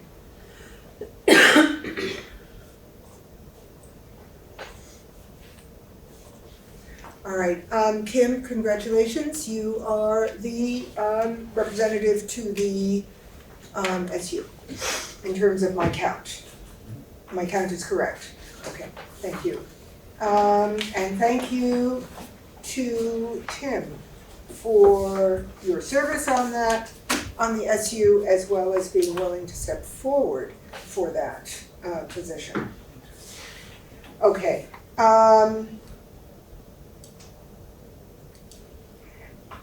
The next item is to think about the times that we meet and the days that we meet. Right now, we are on a schedule of the 2nd and the 4th Tuesday of every month, the 2nd and the 4th, and we meet at 6 p.m. Are we willing to stay with that time frame? Personally, I hope, because I'm so cemented to that right now in terms of these multiple, but flexibility. Yes. I would love to just ask Mark Spino, knowing that he, like many of us on the board, is working a full day and then comes into potentially long board meetings. I would want to make sure that I want to offer the opportunity for you to express, your preferences as well. Although you're not a seated board member, you're at every board meeting, so. Thank you, Matt. I appreciate that. Like Deborah, I'm kind of cemented into the times and the days and the times of the 2nd and 4th, so that works for me. Okay. Jessica. Maybe this would be disruptive. I think finance sometimes meets before this meeting. Yes, it does. So we can't start the meeting earlier. Ruby. Finance has historically met right before this meeting, but we did shift to a different time and then shifted back right before budget. And I think that we should set the meetings for our board, and then the finance committee and all the committees can pivot in whatever way is appropriate. I could be here earlier if that would help. Okay. And what time are we discussing? We're talking about a start time of 6 p.m. Now, we also, it's Mark is an administrator, but we also have to think of the other administrators who are also come in the spirit of collaboration, as well as Frank Rucker, who comes to this meeting. We are now talking, we are going to stay with the Tuesday, 2nd and 4th, which sort of cements it. And now we're talking about start time and whether we can start earlier or not. Hannah. I have the latest ending school day of any administrator in the district. I would love to meet earlier. You would love to meet earlier? Yeah. I mean, like before, I am here from 6 o'clock in the morning until 10 o'clock at night because of, it doesn't. Okay, so that would, earlier might be a Tuesday, always a Tuesday, at 5 o'clock, which is when we started today. How did that feel? I mean, I wasn't here at 5. Oh, but you were not here. Let me rescind that question. It was 60 degrees. I went for a very quick run and came back. Oh, so you could have. I could have been here at 5 o'clock. Oh, you see? Well, you're giving up wellness to be here at 5 o'clock. Yeah, I bet know. Okay, I got it. Yes, exactly. Okay, Ruby and then Jocelyn. I think that we have successfully met at 5 o'clock. I think that is an option that we could consider. I do think it's important to recognize that we are trying to ask for engagement of parents and also individuals in our district who work. And so 6 o'clock is an hour that allows people to scramble with their kids and pick up and do things and then also land here. The reality is that those individuals aren't in the room right now, but we are trying to create space and hold space for those individuals. And so I just want to call that out and make sure that we have them, those individuals in mind if we were to make a change to an earlier time. And they are frequently not a physical presence in this room, but they are a presence virtually. And families need to get home, get settled, and then tune in for the excitement of a board meeting at 6. Jocelyn. My day job doesn't end until 5:30 normally. Got it. So it would make it very difficult for me to start at 5. Okay, I think that cements it. As soon as I hear from a board member, an elected board member on that, we're gonna stay at 6 o'clock. I think discussion is over. Okay, right. No worries. Okay, that takes care of that. Let's move on, and I have to do this evening. We have a policy meeting tomorrow night. I realize, tomorrow afternoon, sorry, at 2 o'clock. And we need, as much as possible, committee assignments of voting board members. Because we're gonna start policy off with a reorganization. So, can I just have individuals who, as long as we stay below a quorum, we're good. Individuals who are interested in being voting board members on the Policy and Amendment Committee. This is not frozen in time this evening. This is just getting it out so that we can have that meeting tomorrow. And if you so choose at a later date to come on board as a voting board member, certainly that takes place as well. Okay, so policy, I'm gonna start it off with my name on policy. Anybody else? Ann Beekman, okay, on policy. Anybody else? Colleen Savage on policy. Okay, Colleen, there is a, if you're coming in person, it's at the central office. Okay. In the conference room, and virtually, we have a link with the agenda. Tomorrow. Tomorrow at 2 o'clock. Tomorrow at 2. And you can see what the agenda is about. Anybody else? So we've got Deborah, Ann, and Colleen to start off. Okay, that takes care of it for policy for tomorrow. Help me out. Other committees? Finance. Finance. Okay, finance, voting board members. Can I hear names? Ruby would like to be. Ruby, more than you may like to be, but you are on it. Okay, let's just get real here. Ruby, and we're talking about finance. Are you on it? Well, I have been, but I'm not sure if somebody else from Brattleboro wants to be a voting member. We're not limited with, we're not. I thought we did one person per town I think on finance. there's been it's not a requirement, but I think there's been, in the spirit of representation, there's been kind of a request to have someone from each town. Okay, well, and under the circumstances, Kim, can I put your name down? If nobody else, if you can put me down, and then, because I will be at the meetings. Yes, one way or one way or another. Okay, Kim, anybody else for finance? Oh, come on, people, let's drum up some interest. I'm teasing. We can certainly stay the way we are right now. Ruby and Kim, once again, what I said when Sean was in the room, attend those meetings. It makes a big difference. I don't know when they're meeting, so you'll figure that out and you'll get the word out and it'll come back to the board. Moving on, any other committees that I need to consider right now, or should be? The Communications Council? Communications Council. I'll be on that one. Jessica. Okay, thank you. Jessica? I'd like to be on that one. Absolutely. I like the way you phrase it. Yes. Ruby, yes. And I'm happy to continue on that one as well. Okay, Matt, Communications Council. Okay, great. Okay, anybody else? All right, any other, There are 3 more listed. Do you want me to tell you what they are? oh golly, yes, thank you very much. Personnel. Personnel, okay. Okay, so I just saw. Do any new board members need to understand what these committees mean also? I'm yes, wait 1 second, Colleen, yes. I think finance is pretty evident. Policy self-explains itself, and the Communications Council is getting the word out there, right? Am I right? Yeah. Okay, so now we're on to personnel. Personnel is about, can you give me an idea? 1 sentence or less. The primary purpose of the Personnel Committee is to approve summer hires when the board is not meeting. to approve them for everyone else. Got it. It is otherwise a low attendance, low frequency committee. In the summer, depending on how our staffing situation is, we might go every week.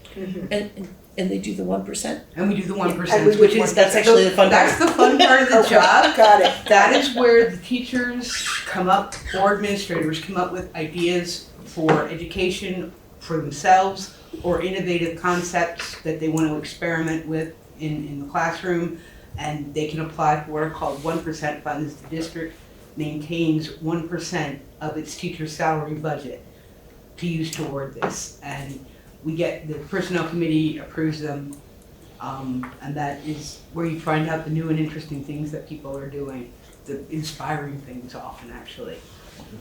So. The projects. Okay, so I've got Colleen, I've got Ann on personnel. I'll join that one. Okay, Jocelyn, thank you. And of course, all of these committees have to figure out when they are meeting, and virtual, there's always a posted agenda with a link. So that's always there. Okay, personnel. Programmatic and performance equity. Can someone describe that in 1 or 2 sentences? I'd be happy to. Please. So the Programmatic and Performance Equity Committee is, the focus of that is really to think and work with the administration to consider how are we doing from school to school, how are we doing with equity across the district on any number of things. And so oftentimes we do have participation from the community members. Liz Adams has participated in that very regularly. And we talk about things like, universal access to pre-K. And we had a discussion, we invited from we invited an SU member, Carrie Amadon, to sit on it because we wanted to talk about the food service, equity and access to food.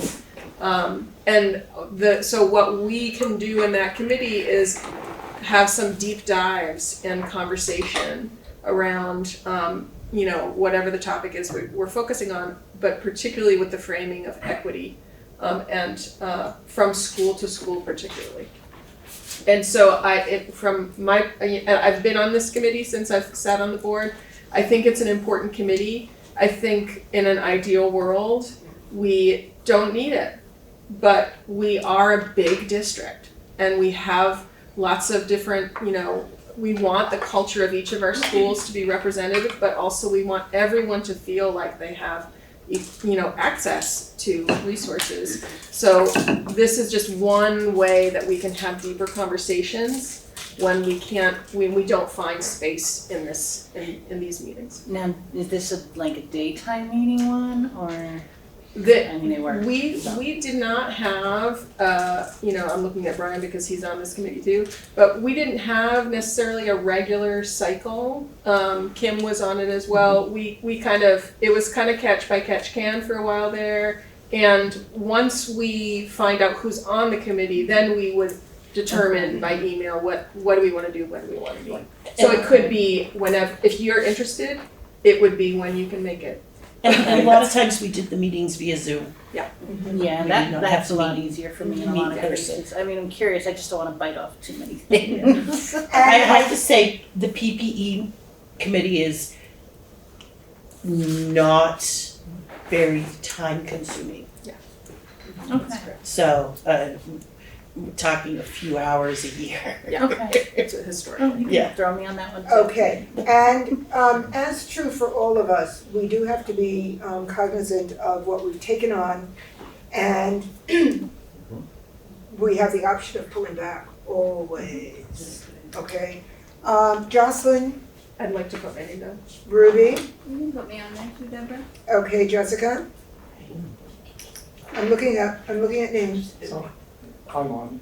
You're on. Brian? Seems like it's an overloaded committee at this point. It's only 4. That's not overloaded. That expresses a lot of interest in what I perceive as a committee taking on issues of equity across our district. So this is not lightweight. Okay, Kim, are you on that? I will, No. Yes. I'll step back for now, Okay, got it. Okay, but I can, yeah, You will be- I'll happily join if I have time. right, okay. Jocelyn, Ruby, Jessica, and Brian, for now. Okay. What else am I missing? That's one is Social Justice Committee. Social justice. I definitely want on that one. Okay, so, Jocelyn, I heard your voice. Anybody else? Social justice. I'll join now. Okay, Matt?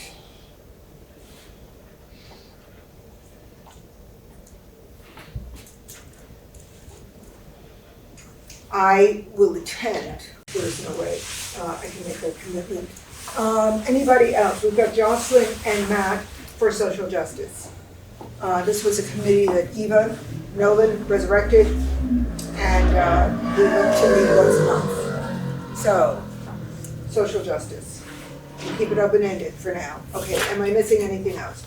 Okay, great. Okay, and We have one more. we do have one It's more? not really a committee, but the Student Advisory Committee. Yes. You know, it's been Deborah and myself, before that, Lana. It doesn't necessarily have to be us. Does anybody want to join the Student Advisory Committee? We meet at the convenience of the kids. So the next meeting is at 3:40 in the afternoon. We frequently meet at 5 o'clock. It's a 2-hour meeting. It meets twice a month. But the next meeting is March 19th. March 19th. Which is when the SU meets. However, yes, we're meeting at 3:40 to 5:40 for the Student Advisory Committee. And I believe the SU is meeting at 6 o'clock to accommodate that. Yeah, we really do try not to do a double hit, a double header. But the SU had to move unexpectedly. Meanwhile, the kids are already established. Oh God, let's leave the kids alone for the moment with what they've, with the schedule. It's very hard.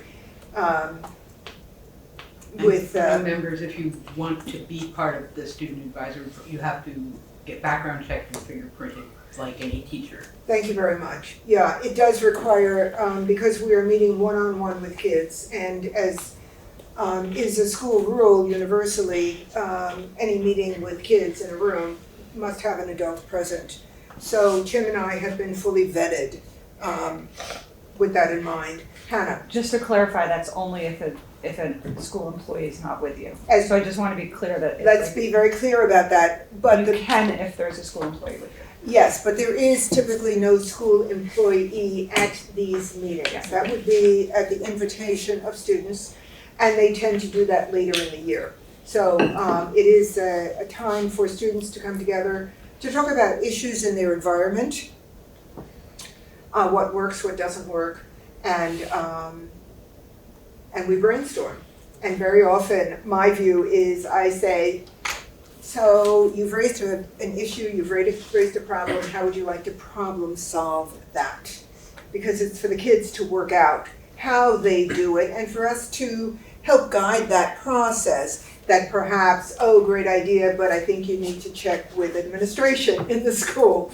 You're not free to send out an email, a broadcast like that.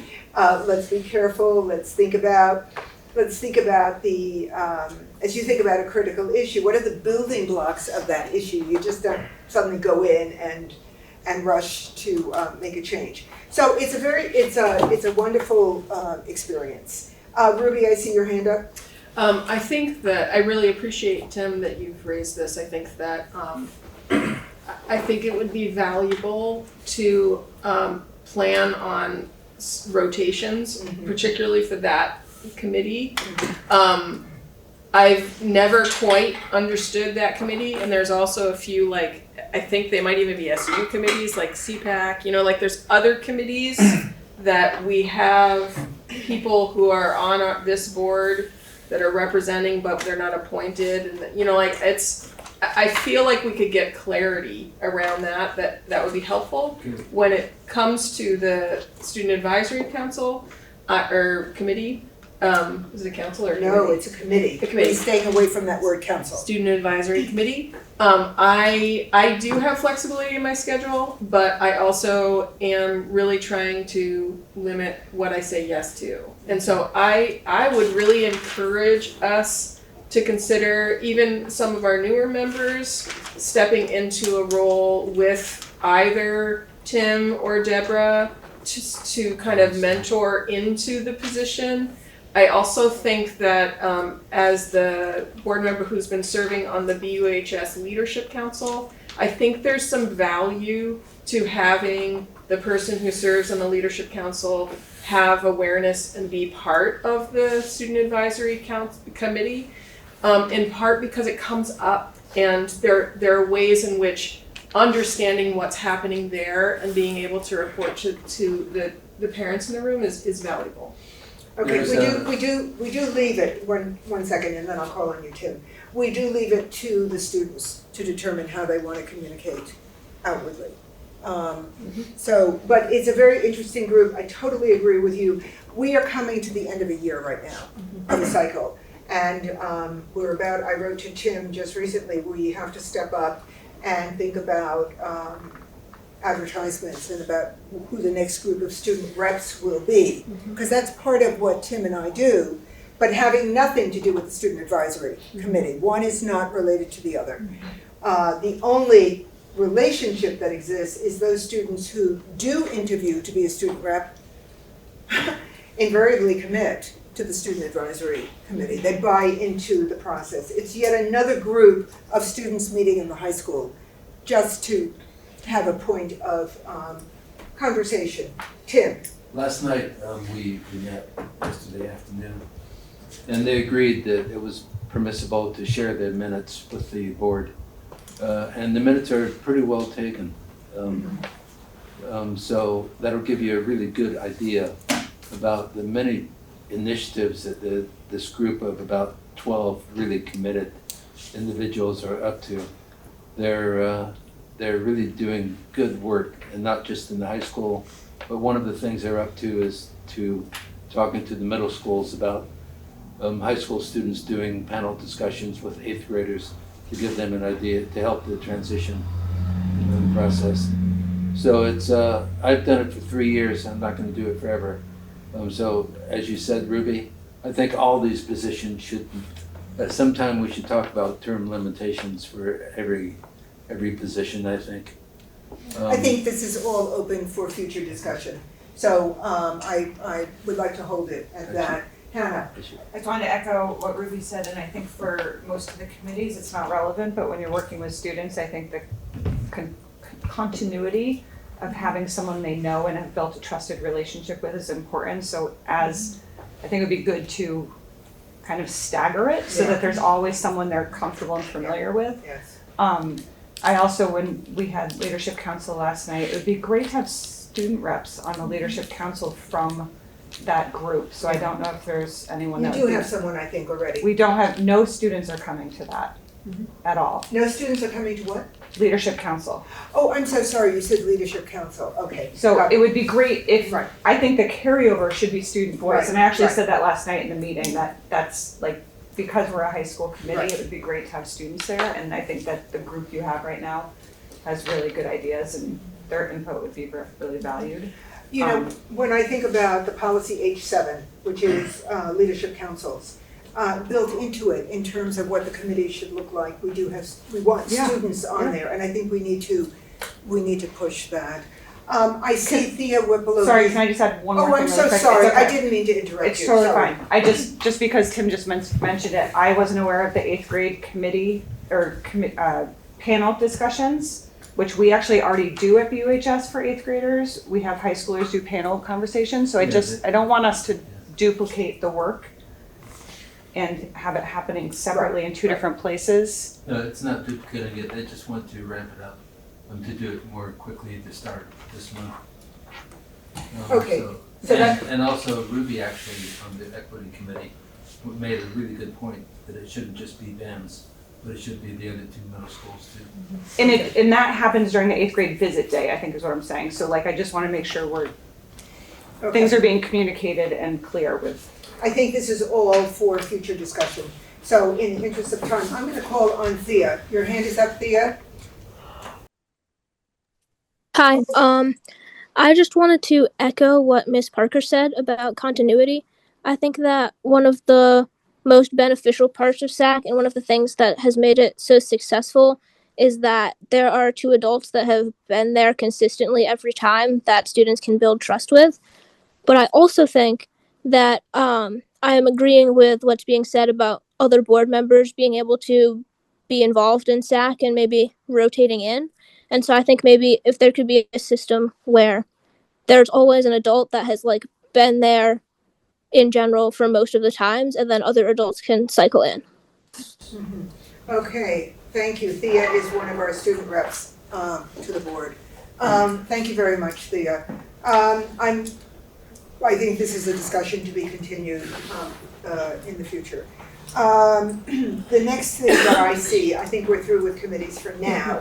Are you two both gonna still do student Yes, for advisory? now, for now. Thank you. I presume, Tim, are you? Through this school year. Yeah, through the school year. Okay, right. I love it. I love the engagement. So yes, I'm on it. Okay. The next thing on the list is leadership councils. I would like to delay that until through March 25. I think we have to figure that out. Yes, Matt. Yeah, and I would just love to say that I think this board struggled last year with leadership council assignments, maintaining those. We have 10 assignments and 10 board members. I'd like to challenge our board members to choose one, commit to it for the entire year, and that we all take one. I think that's critically important. I think it's to even out the workload. I would like to table, or not table, but delay discussion about leadership councils for now. It's 8:20 and we still have a lot of work to do this evening. I'm going to say this is one of those meetings caught up in the budgetary process, so we have no choice, plus a couple of critical executive sessions. I'm moving on to... There's a hand online. Oh, sure. Mary, thank you. Mary Kaufman. Hi, thank you. Sorry. We're just in the weird flux of not having a board rep, and I know there's new board members, but we have a meeting next this week, and we really like having a board member there. All right. Thank you. Sorry. Okay. No, you're right. And as I consider Dummerston, we have a Dummerston meeting coming up on the 13th, I believe, this week. And I know that Matt has been filling in, and we are totally happy to have Matt if he's willing to do that, and then we can wait to do the rest. We just like to have a board rep there. You betcha. And that's what it's about. Yes. Okay, let's go through this rapid fire right now. We can switch it around. I would just propose that we continue our assignments as they are until things change, because Matt has stepped into that role of Oak Grove, and I think everyone else is assigned. And there are, I just posted in the social media, there's a whole bunch of them this week. You know, there are a handful. So I think we should just kind of stay the course until the next. Matt, are you okay hanging out at Oak Grove? I got you, Mary. Amen. Thank you very much. We got Thanks, it. Matt. Thank you. And we'll keep it status quo as is for now. Okay? Any objection to that? All right, moving on. Student matters. This is a time for students to come forward to express concerns, views, and always. Thea, thank you for reaching out about the Student Advisory Committee. Thank you very much. I don't see any student hands up in a moment, and so I'm going to go on to the next item, public comment on non-agenda items. This is a time for the board to listen and to take notes. It is not a time for the board to respond to comments or to engage in dialogue with the public. If appropriate, the board and administration will work on next steps. any comment from the public on non-agenda items? All right, I do not see any hands up. In the interest of time, I'm moving on. Matt? Madam Chair, point of order, a note on the agenda, item N, board orientation. After leadership. Thank you. Board orientation, yeah, that has, we had a brief, I guess I will call it onboarding Zoom session with our newest board member, Jocelyn Fritz. We did it a few days ago. Yes. And it was Kim Price and Beekman and myself. It is very much, it's high on the list of things to do. And we are now a new board completely. And the next meeting will, again, working very hard to make sure that we're not at a quorum, we will invite Mark to a Zoom session. And make, so new board members. Matt, you are a new board member. Oh, Yes, you are. you as well. Well, thank you for that reminder. Thank you. Toss it back to me. Jessica, you are a new board member. New again. Huh? New again, right? New again, new again. And Jocelyn, you are a Yes. new board member, new. And yeah, I was looking online at some of the V.S.A. onboarding. By the way, Jocelyn, by the way, Jessica, Yes. did you get the booklet from the V.S.A.?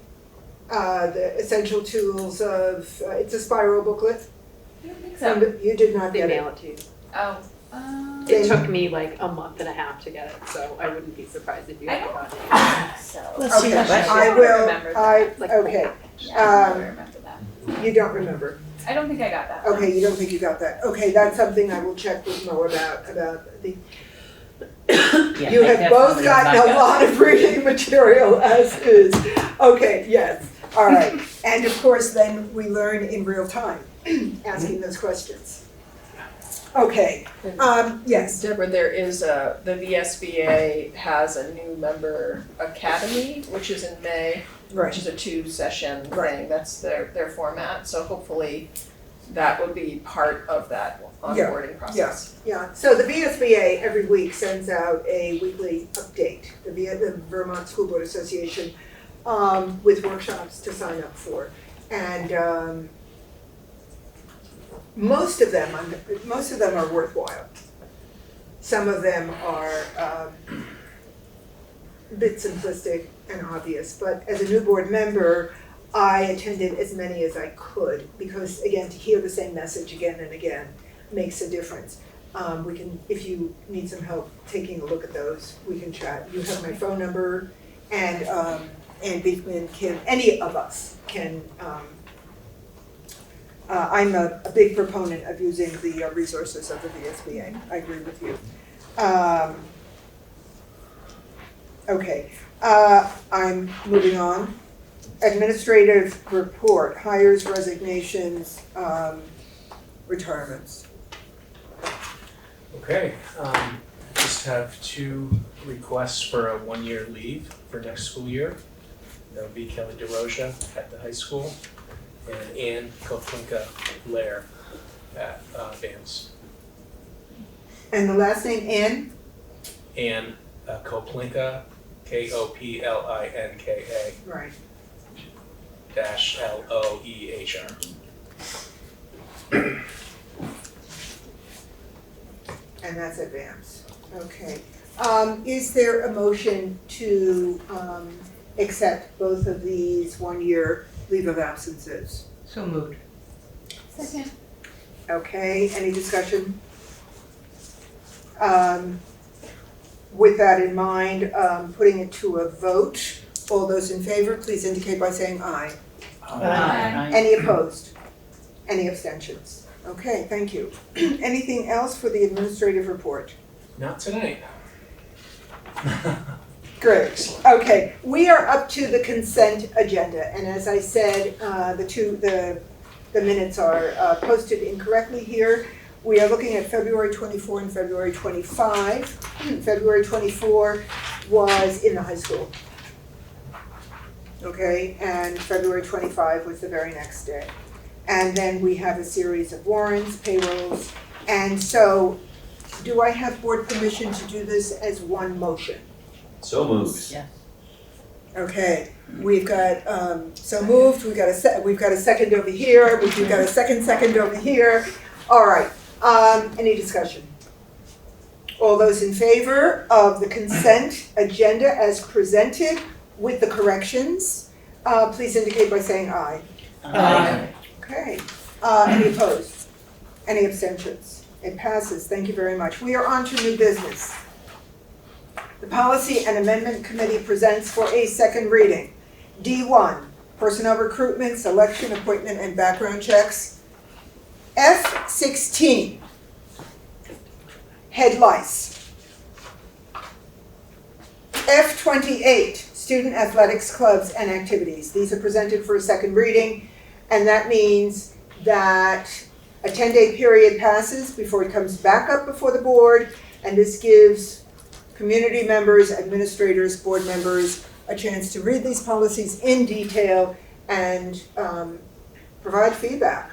And depending upon the feedback, the policy goes back into committee to be retweaked. When it comes up again at the next board meeting on March 25, it will be actionable for readoption. All right. We are at, say it again? Oh, I'm sorry, yes. Where can I find these policies? You can find these policies on the agenda. This agenda. Oh, because it's a hyperlink. Because it's a hyperlink. Okay.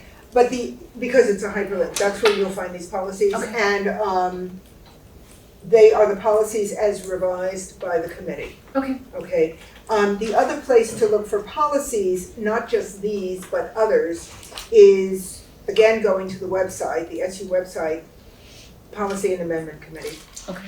Right, which meets tomorrow, and again, it would be links, hyperlinks. And may I just say that Jocelyn Fritz is an IT person. Oh my God, I am so grateful. I am. She is very much. You think 25 years. You think you're gonna be asking me questions? Okay, good. Just Ruby. I just also wanted to, because I don't think I heard you say this, on the website, if you haven't already perused it, there's an SU section and an SD section. Under the SD section, there's actually a policy subsection in the kind of navigation. And, Yes, right. and that is where I go to when I'm looking for policies. Okay. You definitely can go, but you can go and you click the hyperlink, but ultimately there's going to be times when a policy comes up here and you could just navigate via the website. Okay. And those are the ones that are currently accepted.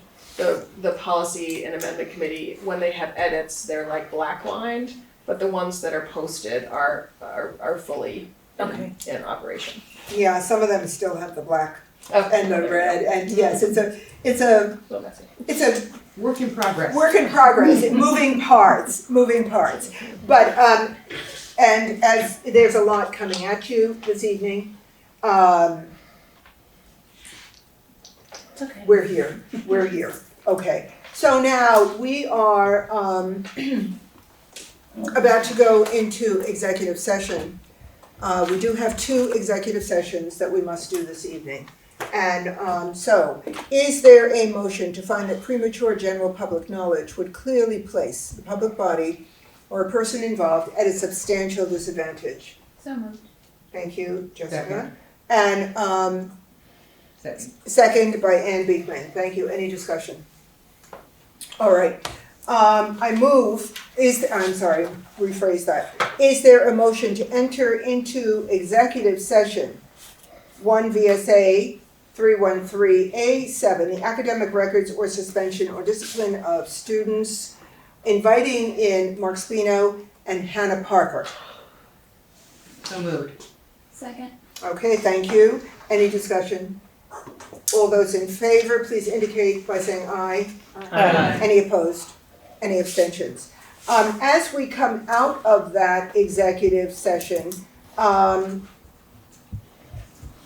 potential action, we will come out into public space and then we will go right back into an executive session. Okay? So I think we can use this room over here, and we will go into executive session. Okay, we are coming out of executive session with no action taken. So we are now moving into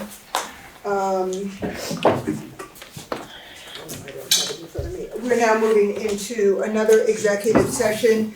Is there a motion to find that premature general public knowledge would clearly place a public body or a person involved at a substantial disadvantage? So moved. Second. Okay, thank you. Discussion? All those in favor, please indicate by saying aye. Aye. Any opposed? Any abstentions? Okay, is there a motion to enter into executive session under 1 V.S.A. 313A7, the academic records or suspension or discipline of students? So moved. Second. Okay, discussion? All those in favor, please indicate by saying aye. Aye. Any opposed? Any abstentions? We have returned from executive session at 9:46, and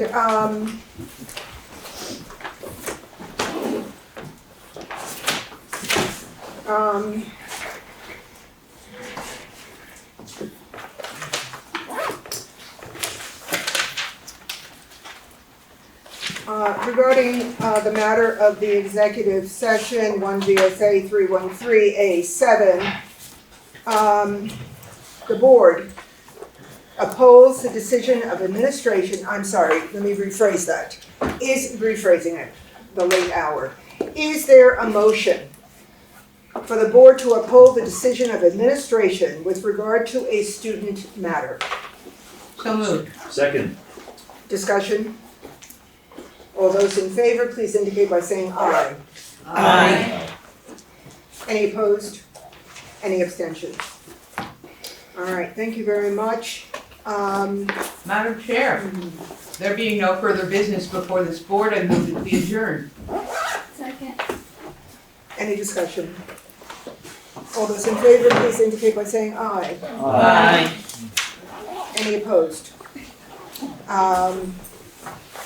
Any abstentions? We are adjourned at 9:48. 9:48. Okay, thank you very much. We are adjourned.